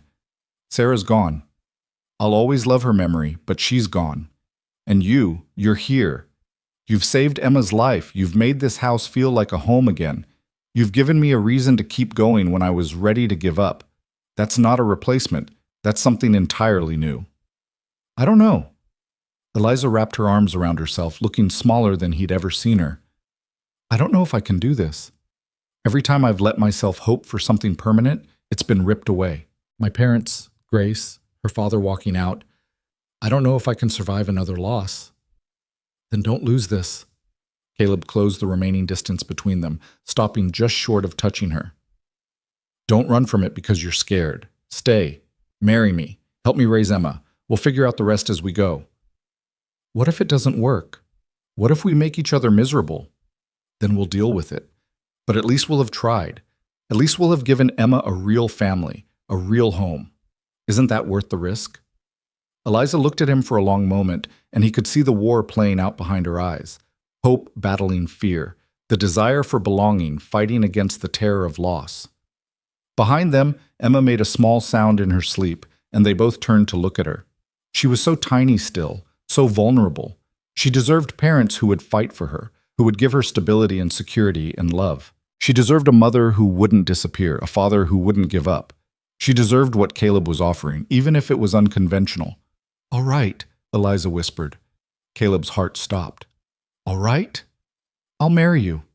She turned back to him, tears streaming down her face now. "Not because I think it'll fix everything, not because I'm trying to replace anyone, but because you're right.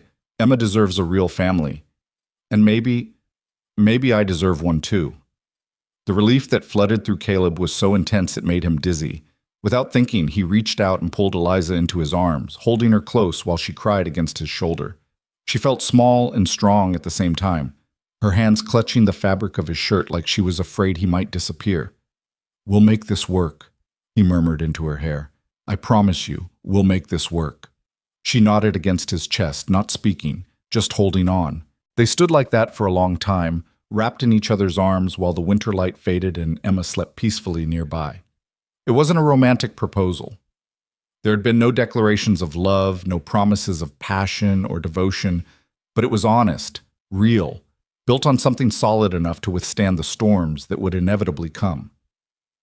When they finally pulled apart, Eliza's face was blotchy from crying, and Caleb suspected his own eyes were suspiciously bright. But they were both smiling, small, uncertain smiles that said they knew this was crazy, but were willing to try anyway. "We should probably tell people," Eliza said, wiping her eyes, "before we actually do it. Give them a chance to get used to the idea. Or we could just do it and tell them after. She laughed, watery but genuine. That seems like a terrible idea. Most of my ideas lately have been terrible. They've worked out all right so far. The wedding happened 3 weeks later on a cold March morning when the snow was finally starting to melt and the first hints of spring were creeping into the air. Caleb had ridden into town to speak with Pastor Warren, expecting resistance or judgment or lectures about proper courtship. Instead, the pastor had listened quietly, his expression thoughtful. "This isn't conventional," Pastor Warren had said finally. "No, sir. And people will talk. They're already talking." The pastor had smiled at that, a small expression of understanding. "That's true enough. But you understand what you're committing to? Marriage isn't something to enter into lightly, especially when the circumstances are unusual." "I understand." Eliza understands. "We're not expecting it to be easy, but we're willing to try." Pastor Warren had studied him for a long moment, then nodded. "All right. I'll perform the ceremony. But I want you both to come in for counseling first. Talk through expectations, responsibilities, what you're each bringing to this union. Can you do that?" "Yes, sir." They'd had 3 counseling sessions, awkward conversations where they'd sat in the pastor's small office and discussed things like household responsibilities and child-rearing philosophies and how they'd handle disagreements. It had been uncomfortable, forcing them to articulate thoughts and feelings they'd been carefully avoiding. But it had also been necessary. By the time the wedding day arrived, they had a clear understanding of what they were building and why. The ceremony itself was simple. They held it in the small church with only a handful of witnesses. Mrs. Brennan, who'd become an unexpected ally after seeing Emma thrive under Eliza's care. Sheriff Morrison, who seemed relieved that the unconventional situation was being made respectable. And a few curious townspeople who wanted to see this strange union for themselves. Eliza wore a simple blue dress she'd made from fabric Caleb had bought at the general store. Her hair was pulled back in a neat bun, and she carried no flowers. Spring blooms were still weeks away. She looked nervous and beautiful and determined, her hand shaking slightly when Caleb took it at the altar. "You can still change your mind," he whispered while Pastor Warren prepared his Bible. "So can you," she whispered back. "Not a chance." The ceremony was brief. Pastor Warren spoke about commitment and partnership, about the sacred responsibility of raising children, about choosing to love even when it was difficult. Caleb and Eliza repeated their vows with voices that shook, but didn't falter. When the pastor pronounced them husband and wife, Caleb kissed Eliza's cheek, a chaste, respectful gesture that made her blush and the witnesses murmur. They signed the certificate in the church office, making it legal and binding. Caleb Ward and Eliza Moore, now Eliza Ward, joined in matrimony, a family made official by ink and paper and public declaration. The ride back to the ranch was quiet. Emma slept in Eliza's arms, bundled against the March cold, while Caleb drove the wagon. The weight of what they'd done was settling over both of them. The reality that this wasn't temporary anymore, that they'd bound their lives together in a way that couldn't be easily undone. "Are you all right?" Caleb asked as they turned onto his property. "I don't know," Eliza said honestly. "Ask me in a year." "Fair enough."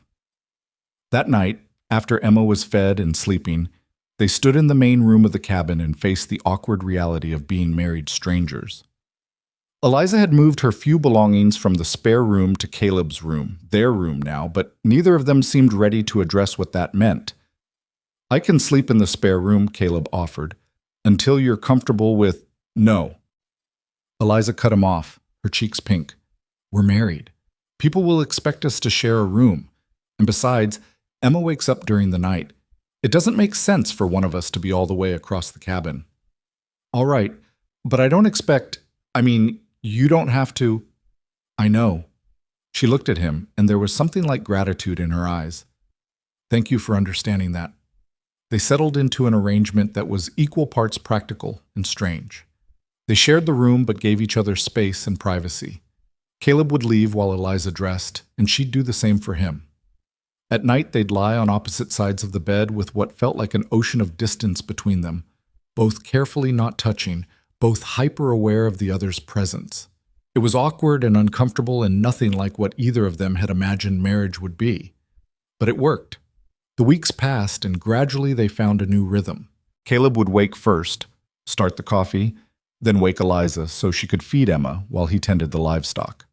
They'd eat breakfast together, talking about the day's work or Emma's latest developments or the weather. During the day, they'd work separately, Caleb on ranch tasks, Eliza on household ones, but they'd come together for meals, and in the evenings, when they'd sit by the fire and take turns holding Emma, they learned each other's habits. Caleb discovered that Eliza sang when she was happy, soft melodies under her breath that filled the cabin with unexpected music. Eliza learned that Caleb needed quiet time after dealing with difficult ranch work, that he'd retreat into himself until he'd processed whatever was troubling him. They learned to read each other's moods, to know when to offer help and when to give space.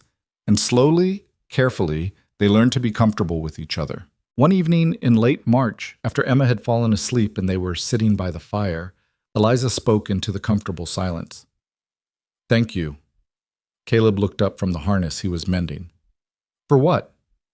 "For this, for giving me a home, a family, a purpose, for not giving up on me when the town wanted you to." "You don't have to thank me for that."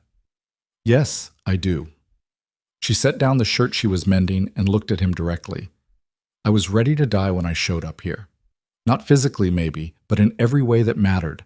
I'd lost everything, and I didn't see any reason to keep going.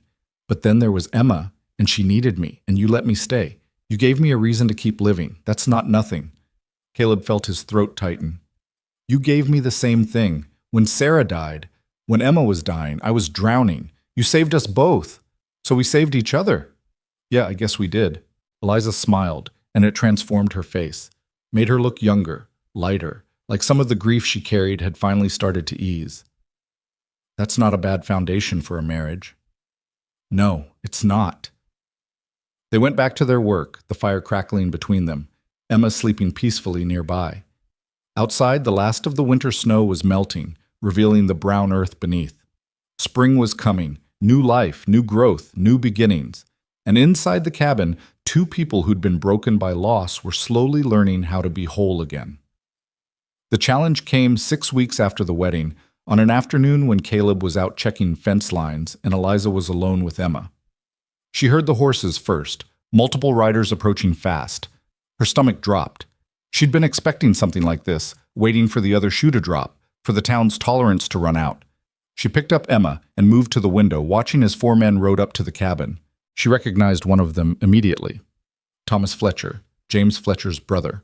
A hard man with a cruel mouth and a reputation for violence when he'd been drinking. The other 3 were strangers, rough-looking men with the kind of eyes that made Eliza's skin crawl. They dismounted and spread out around the cabin, and Eliza's heart began to pound. This wasn't a social call. This was something else. Thomas Fletcher pounded on the door. "Open up, Mrs. Ward. We need to talk to your husband." Eliza held Emma tighter and didn't move. "I know you're in there. Your husband owes money, and we're here to collect." "Money?" Caleb hadn't mentioned owing anyone money. Eliza moved to the door but didn't open it. "My husband's not here. You'll have to come back another time." "That's not how this works." Thomas's voice was ugly with satisfaction. "He's got debts, overdue debts, and if he can't pay, we're authorized to seize property as collateral." "What debts? What are you talking about?" "Taxes on this land. 3 years overdue, plus interest and penalties, comes to nearly $800. Your husband's got until sundown tomorrow to pay, or this ranch becomes property of the county, and we get to take whatever we want as immediate collateral."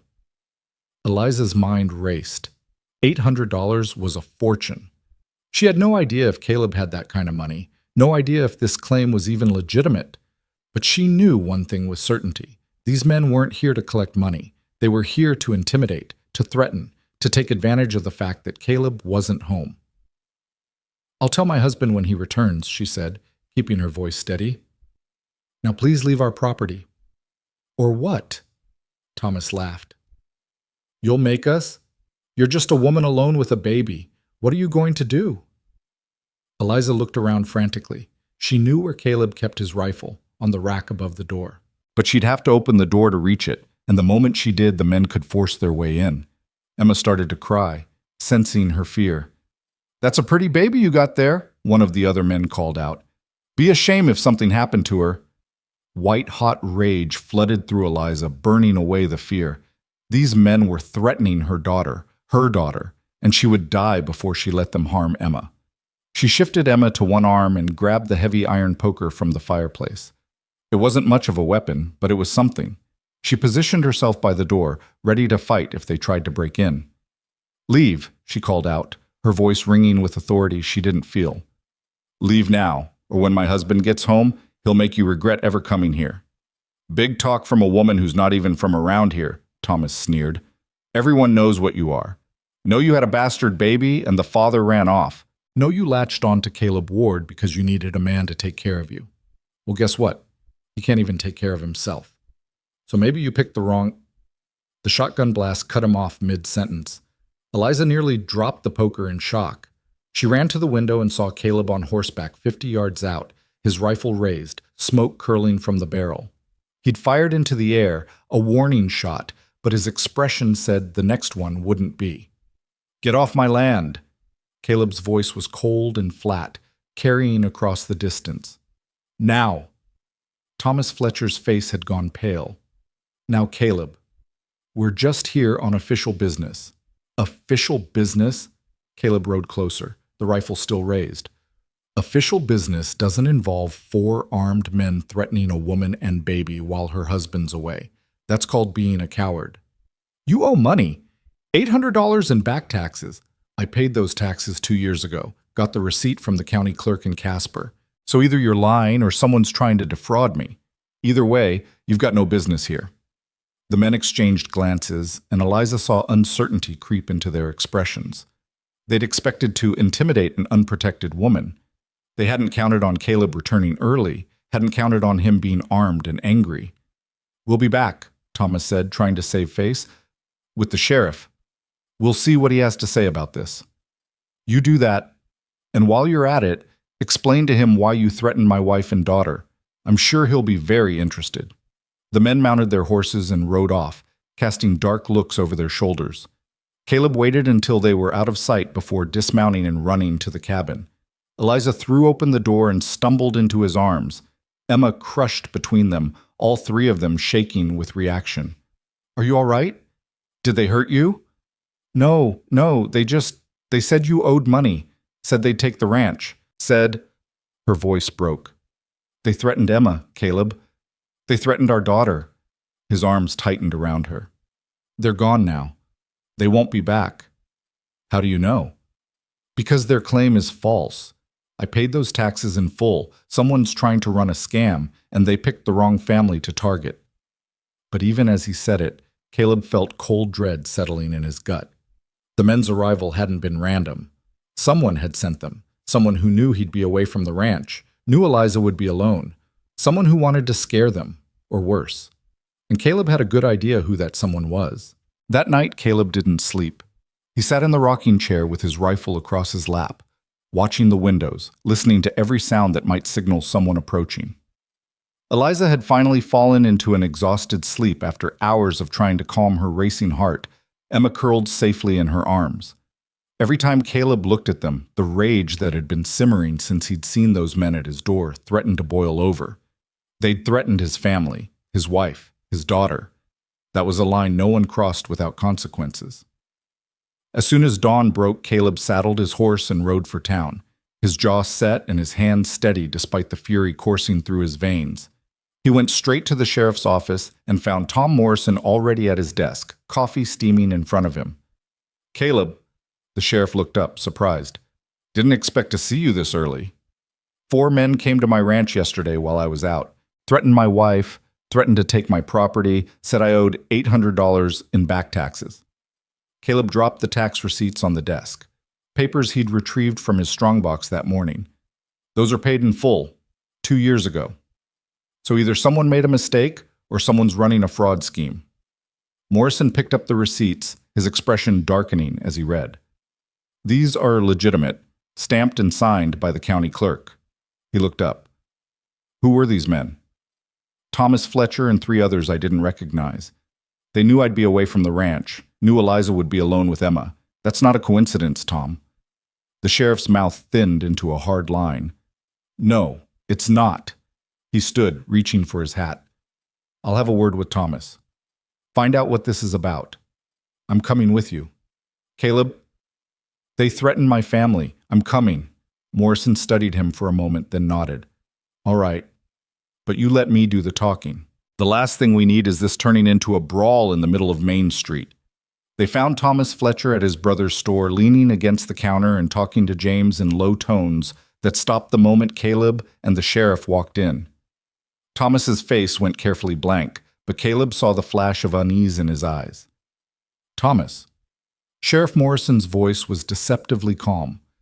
Need to ask you about a visit you paid to the Ward Ranch yesterday. What about it? You told Mrs. Ward her husband owed $800 in back taxes. You threatened to seize property. You had 3 armed men with you. Morrison laid the receipts on the counter. Those taxes are paid in full, so I'm asking you, on what authority did you go out there making those claims? Thomas glanced at his brother, and something passed between them, a look that confirmed Caleb's suspicions. This had been planned, coordinated. We had information from a reliable source, Thomas said slowly. Someone who said the taxes were overdue. Who? Can't say. Source wanted to remain anonymous. That's convenient. Morrison leaned forward. Let me make something very clear, Thomas. If I find out you were part of a scheme to defraud the Wards, or if I get one more complaint about you threatening people on their own property, you'll be spending time in my jail. Understood? Thomas's jaw tightened, but he nodded. Good. Now I suggest you find out who your reliable source was and tell them that kind of information should be verified before you go making threats, because next time I won't be so understanding. Outside the store, Caleb turned to the sheriff. That's not enough. It's all I can do without proof of fraud. Thomas can claim he was acting on bad information, and without knowing who gave him that information, James did. Caleb said it with certainty. Or someone he's working with. This wasn't about taxes, Tom. This was about intimidation. They wanted to scare Eliza, wanted to make us feel unsafe on our own land. Why would they do that? Because they don't approve of our marriage. Don't approve of Eliza being here. They want us gone, or at least they want her gone. Caleb felt the anger building again, hot and righteous. And I'm not going to let that happen. Morrison sighed heavily. Caleb, I understand you're angry, but you can't take the law into your own hands. If someone's targeting you, we handle it legally, through proper channels. And what do I do in the meantime? Wait for them to come back? Wait for them to actually hurt someone before you can act? You be careful, you watch your property, and you trust me to do my job. Morrison gripped Caleb's shoulder. I know this is hard, but starting a war with the Fletchers won't protect your family. It'll just make things worse. Caleb wanted to argue, wanted to demand more action, more justice. But he could see in Morrison's face that the sheriff was doing what he could within the limits of his authority. Going further would mean crossing lines that couldn't be uncrossed. So Caleb rode home, his anger unresolved but contained, and found Eliza on the porch with Emma, both of them watching the road. What did the sheriff say? She asked as he dismounted. That he'd handle it, that we should be careful. That's all? That's all he can do without proof. Caleb climbed the steps and stood beside her, looking out at the land he'd worked his whole life to keep. But I meant what I said yesterday. Nobody's running us off our own property. Nobody's threatening our family and getting away with it. Eliza shifted Emma in her arms. What are we going to do? We're going to live our lives, work the ranch, raise our daughter, and if anyone comes at us again, we're going to be ready. The next week passed in tense watchfulness. Caleb hired 2 ranch hands from the neighboring property, young men who needed work and were willing to stay close to the house, providing an extra set of eyes and deterring anyone who might consider another visit. Eliza kept Emma close at all times, never venturing far from the cabin without Caleb nearby. They moved through their days like people waiting for a storm they could feel but not yet see. The storm broke on a Tuesday morning when Sheriff Morrison arrived with news that made Caleb's blood run cold. There's a claim been filed against your property, Morrison said, standing in their main room with his hat in his hands. Not about taxes, about the land itself. Someone's saying your father never had clear title when he homesteaded, that there's a prior claim that supersedes yours. That's impossible. Caleb felt like he'd been punched. My father proved up on this land 30 years ago. The deed's been in our family since before I was born. I know, but the claim exists, and it's being pushed through territorial court. You'll need to appear and defend your title. Morrison looked genuinely apologetic. I'm sorry, Caleb. This feels like harassment more than legitimate legal action, but until it's resolved, there's nothing I can do.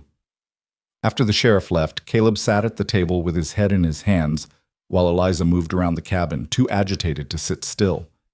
They're trying to take everything, she said, her voice shaking. First the taxes, now this. They won't stop until we're broken. We're not going to break. Caleb lifted his head, and his eyes were hard. I'll fight this claim.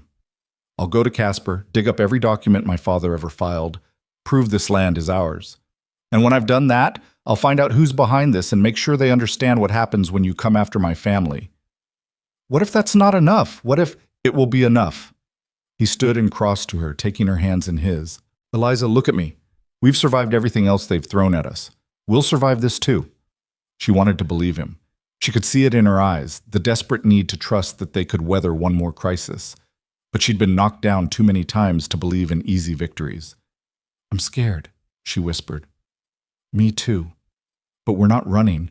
We're staying right here, on our land, in our home, and we're fighting. The trip to Casper took 3 days. Caleb left Eliza with the ranch hands standing guard and rode hard, arriving at the territorial offices with a carpet bag full of every document related to his father's homestead claim. He spent hours in dusty filing rooms, tracking down records, copying dates and signatures, building a case that his title was legitimate and any challenge to it was baseless. What he found was worse than harassment. It was fraud. The claim against his property had been filed by a shell company with an address that didn't exist and signatures that looked forged. When Caleb dug deeper, following the paper trail through incorporation documents and legal filings, he found a name he recognized. James Fletcher. Not directly. Fletcher was too smart for that. But his brother-in-law's name appeared on the incorporation papers, and when Caleb tracked down that man's business partners, the web of connections led back to the Fletcher family interests. They'd created a fake land claim, pushed it through a corrupt or lazy clerk, and were hoping Caleb wouldn't have the resources to fight it. They'd underestimated him. Caleb took his evidence to a territorial judge, a stern-faced woman named Margaret Hastings, who'd built a reputation for not tolerating fraud in her courtroom. She listened to his presentation, examined his documents, and her expression grew progressively darker. This is egregious, she said finally. Not just the fraudulent claim, but the attempt to use the court system to harass a landowner. Mr. Ward, I'm dismissing this claim immediately and opening an investigation into who filed it and why. If your suspicions about the Fletcher family are correct, there will be consequences. I don't care about consequences for them, Caleb said. I just want them to leave my family alone. Judge Hastings looked at him over her spectacles. Sometimes the best way to ensure that is to make the consequences severe enough that they don't dare try again. Caleb rode home with the dismissal order in his saddlebag and a grim satisfaction in his chest. He'd won this round. But he knew the Fletchers wouldn't give up easily, and the fight was far from over. He was right. 2 days after he returned home, while he was working in the barn and Eliza was hanging laundry with Emma, sleeping in a basket nearby, 3 riders approached the ranch. Not the rough men from before, but townspeople, Mrs. Fletcher, Pastor Warren, and a woman Caleb didn't recognize. Eliza saw them coming and felt her stomach drop. She picked up Emma and started toward the barn to get Caleb, but Mrs. Fletcher called out before she could move. Mrs. Ward, please, we need to speak with you. Something in the woman's voice made Eliza pause. It wasn't the sharp judgment she'd heard before. It sounded almost uncertain. She walked toward them slowly. Emma held tight against her chest. Caleb emerged from the barn, alerted by the visitors, and came to stand beside her. What do you want? He asked, his voice flat. Pastor Warren dismounted, holding up his hands in a placating gesture. We came to apologize. The words hung in the air, so unexpected that neither Caleb nor Eliza knew how to respond. Judge Hastings sent word about what happened in Casper, the pastor continued, about the fraudulent land claim, and she made it very clear that certain people in this community have been engaging in harassment and intimidation. He looked directly at Mrs. Fletcher. We owe you both an apology for not stopping it sooner." Mrs. Fletcher's face was red, whether from shame or anger Eliza couldn't tell. "I didn't know James and Thomas were doing those things," she said stiffly. "I thought they were just concerned about propriety, about what was best for the child. What's best for the child is having a mother who loves her and a father who protects her," Eliza said, her voice steady despite her racing heart. "Not being torn apart by people who care more about appearances than about actual well-being." "I see that now." Mrs. Fletcher looked down at her hands. "I see a lot of things differently now. My husband has been arrested, Mrs. Ward, for fraud, and Thomas with him. They'll likely spend time in prison." She finally met Eliza's eyes. "I'm not asking you to forgive them, or to forgive me for not seeing what they were doing. I'm just asking you to understand that not everyone in town supported their actions. Some of us were just blind." The third woman stepped forward then, the one Caleb didn't recognize. "My name is Susan Garrett," she said. "I was one of the churchwomen who came here to judge you, who thought what you were doing was wrong." She paused, her voice thick with emotion. "I'm the one who spoke up at that first visit, who said my stepmother raised me, and it didn't matter that we weren't blood, and I meant it, but I didn't do enough to stop the harassment. I should have spoken louder, fought harder, and I'm sorry." Emma stirred in Eliza's arms and made a small sound. Automatically, Eliza adjusted her hold, rocking gently, and the baby settled back to sleep.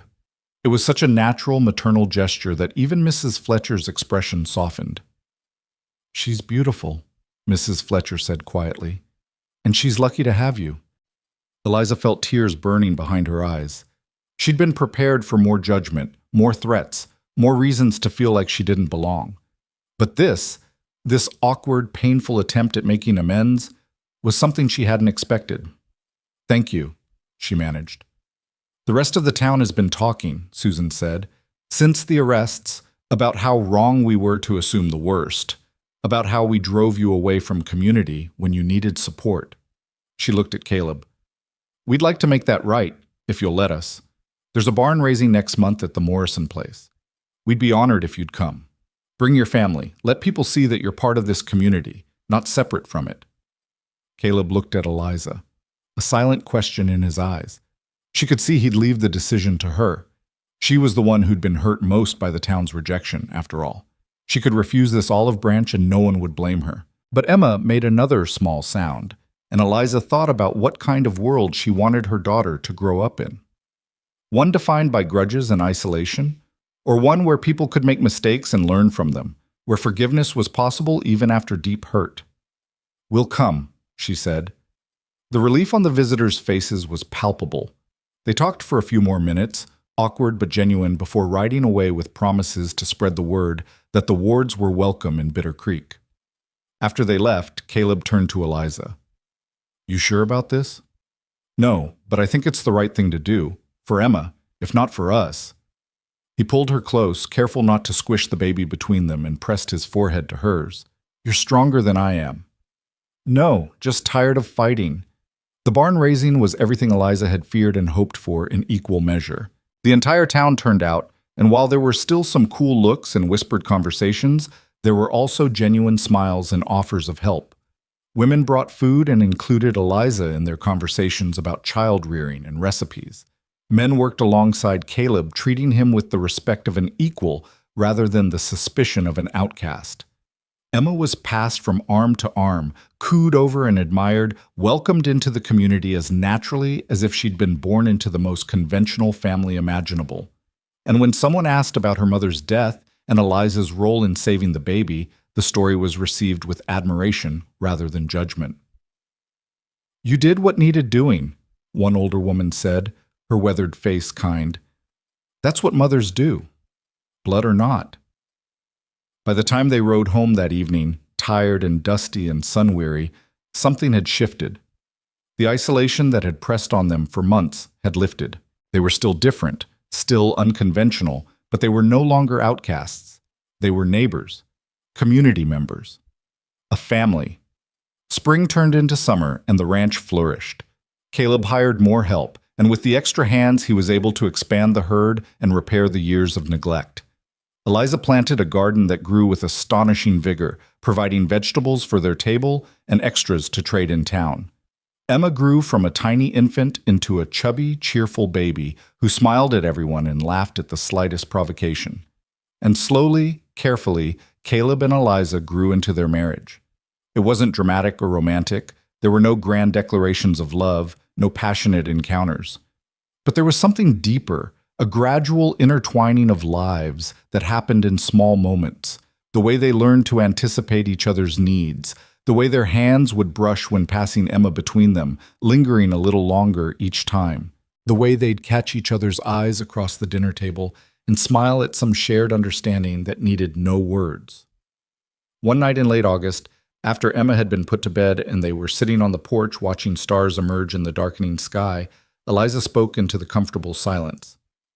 "I'm happy." Caleb looked at her, surprised. "Yeah?" "Yeah." She sounded almost surprised herself. "I didn't think I could be. After Grace, after everything that happened, I didn't think I deserved to be happy again. But I am." "You've always deserved it," Caleb said quietly. "So have you." She reached over and took his hand, the gesture no longer careful or uncertain, but natural, easy. "Sarah would want you to be happy, you know. Would want Emma to grow up in a home full of joy instead of grief." Caleb's throat tightened. They didn't talk about Sarah often. The memory was still tender, still complicated by the fact that Eliza had stepped into a space Sarah's death had created. But when they did talk about her, it was with honesty and respect. "I think about her sometimes," he admitted. "Wonder what she'd think of all this, of you, of how Emma's growing up." "What do you think she'd think?" He considered the question seriously. Sarah had been kind, practical, focused on doing what needed doing rather than worrying about propriety. She'd have understood necessity, would have appreciated Eliza's strength. "I think she'd be grateful," he said finally, "that Emma has a mother who loves her, that I found someone to share this life with, that we didn't give up." Eliza nodded, tears gleaming in her eyes. "I hope so." They sat in silence for a while longer, hands linked, watching the stars multiply overhead. Then Caleb said, "I love you." The word surprised them both. They'd been building to it for months, circling closer and closer to the truth, but neither had dared say it aloud. It felt too risky, too vulnerable, too much like tempting fate to destroy another good thing. But now it was out there, hanging in the warm summer air, impossible to take back. Eliza turned to look at him, her eyes wide. "You do?" "Yeah, I didn't mean to, didn't plan it. But somewhere along the way, it happened. You became more than just Emma's mother, or my partner, or the person who saved us. You became everything." She was crying now, not bothering to hide it. "I love you too," she whispered. "I've been so scared to say it, scared that if I admitted it, something terrible would happen. But I do. I love you so much, it terrifies me." Caleb stood and pulled her to her feet, wrapping his arms around her and holding her close. She buried her face in his chest, and he felt her tears soaking through his shirt. "Nothing terrible is going to happen," he said into her hair. "We've been through the worst already. We survived it. We're going to be okay. Promise?" "Promise." That night, for the first time since their wedding, they came together as husband and wife in more than name. It was tender and awkward and perfect in its imperfection. Two people who'd been through fire learning to be gentle with each other's scars. Afterward, lying in the darkness with Eliza curled against his side and Emma sleeping peacefully in her cradle, Caleb felt something settle in his chest. A sense of rightness, of completion. This was his family, not the one he'd imagined when he married Sarah, but the one he'd fought for and built and earned through sheer stubborn refusal to give up. "Thank you," Eliza whispered, half asleep. "For what?" "For choosing me. For letting me stay. For making me part of this." Caleb pressed a kiss to her forehead. "Thank you for saving us." The years that followed were not without challenges. There were droughts and harsh winters, sick cattle and broken equipment, Emma's childhood illnesses and the normal struggles of raising a child. But they faced each challenge together, their partnership strengthened by everything they'd survived to get there. Emma grew into a bright, curious child who looked like Sarah but had Eliza's laugh and Caleb's stubbornness. She called Eliza Mama from the time she could talk, never knowing or caring that they didn't share blood. To her, Eliza was simply her mother, the person who fed her and held her and kissed her scraped knees and sang her to sleep. When Emma was 5, they told her the truth about how their family came to be. They explained about Sarah, about the storm, about Eliza appearing at exactly the right moment. Emma listened with wide eyes, then said, "So you were my guardian angel, Mama?" Eliza laughed through her tears. "I don't know about that, sweetheart. I think I was just someone who needed you as much as you needed me." That's even better, Emma decided, and went back to playing with her dolls. On Emma's 7th birthday, Caleb and Eliza stood on the porch watching their daughter play with friends from town. Children who'd been invited to a party complete with cake and games and laughter that filled the ranch with joy. The isolation and judgment of those early years felt like a distant memory, replaced by acceptance and belonging. "Look at her," Eliza said, her voice full of wonder. "Look at what she's become." "Look at what we've become," Caleb corrected, pulling her close. They watched as Emma ran past, her dark hair flying, her face alight with happiness. And Caleb thought about that terrible winter night 7 years ago, when he'd been standing in this same spot holding a dying baby and believing his world was ending. He'd been wrong. His world hadn't ended. It had transformed, been reborn into something he never could have imagined but wouldn't trade for anything. Later that afternoon, after the party had ended and Emma had fallen asleep exhausted from excitement, Caleb and Eliza walked to the fence line at the edge of their property. They'd planted a tree there the previous spring, a young cottonwood that was already growing strong, its leaves rustling in the breeze. "For Sarah," Eliza had said when they'd planted it. So Emma always has a place to remember where she came from.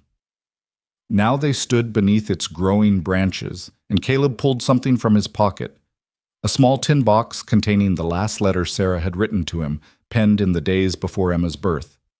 He'd kept it sealed all these years, unable to bear reading her final words. "I think I'm ready," he said quietly. Eliza took his hand. "You want me to stay? Or give you privacy?" "Stay." He opened the envelope with shaking fingers and read Sarah's words aloud, his voice breaking more than once. "My dearest Caleb, if you're reading this, it means I'm gone and you're raising our daughter alone. I'm so sorry to leave you like this, but I need you to know something important. You're strong enough to do this. You're brave enough and kind enough and stubborn enough to give our baby everything she needs. Don't let grief consume you. Don't let fear stop you from living. Find help if you need it. Find joy when you can. And most importantly, find love again when you're ready. I want that for you. I want our daughter to grow up seeing that love is possible even after loss, that families can be built in unexpected ways, that sometimes the people who save us are the ones we least expect. Be happy, my love. Live fully, and tell our daughter every day how much her mother loved her. Sarah." Eliza was crying silently, and Caleb pulled her close, both of them standing beneath the tree, mourning what was lost and celebrating what had been found. "She knew," Eliza whispered. "Somehow she knew." "Maybe." Caleb folded the letter carefully and returned it to the box. "Or maybe she just understood that life goes on, that we have to keep choosing love and hope, even when it seems impossible." They buried the box at the base of the tree, marking Sarah's memory with something living and growing. Then they walked back to the cabin hand in hand, their shadows stretching long in the golden afternoon light. Inside, Emma stirred and called out for her mama. Eliza went to her immediately, gathering their daughter into her arms and soothing her back to sleep with soft words and gentle touches. Caleb watched from the doorway, his heart full of a gratitude so profound it felt like prayer. They weren't bound by blood or obligation or convention. They were bound by choice, by the daily decision to stay, to love, to build something beautiful out of the broken pieces they'd been given. They were a family forged in a Wyoming winter, tested by judgment and threat and fear, and strengthened by the simple truth that sometimes the greatest love stories don't begin with romance. Sometimes they begin with survival. And sometimes, if you're very lucky, survival becomes something more, something worth fighting for, something worth choosing every single day for the rest of your life.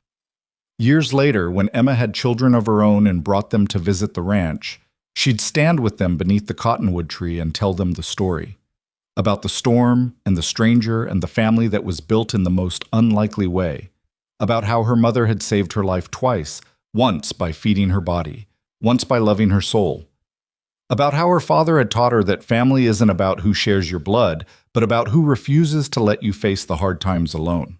And her children would listen with wide eyes, and they'd understand that they came from people who knew what it meant to fight for each other, to choose love over fear, to build something lasting out of nothing but determination and hope and the stubborn refusal to give up. The ranch still stood, weathering storms and seasons, a testament to survival and transformation. The cabin still held warmth and laughter, filled with generations of a family that began with a knock on the door during a blizzard. And the tree still grew, its roots deep in Wyoming soil, its branches reaching toward sky, a living reminder that sometimes the most beautiful things are born from the most desperate moments. Sometimes survival is just the beginning, and sometimes the family you choose becomes the greatest gift you'll ever receive.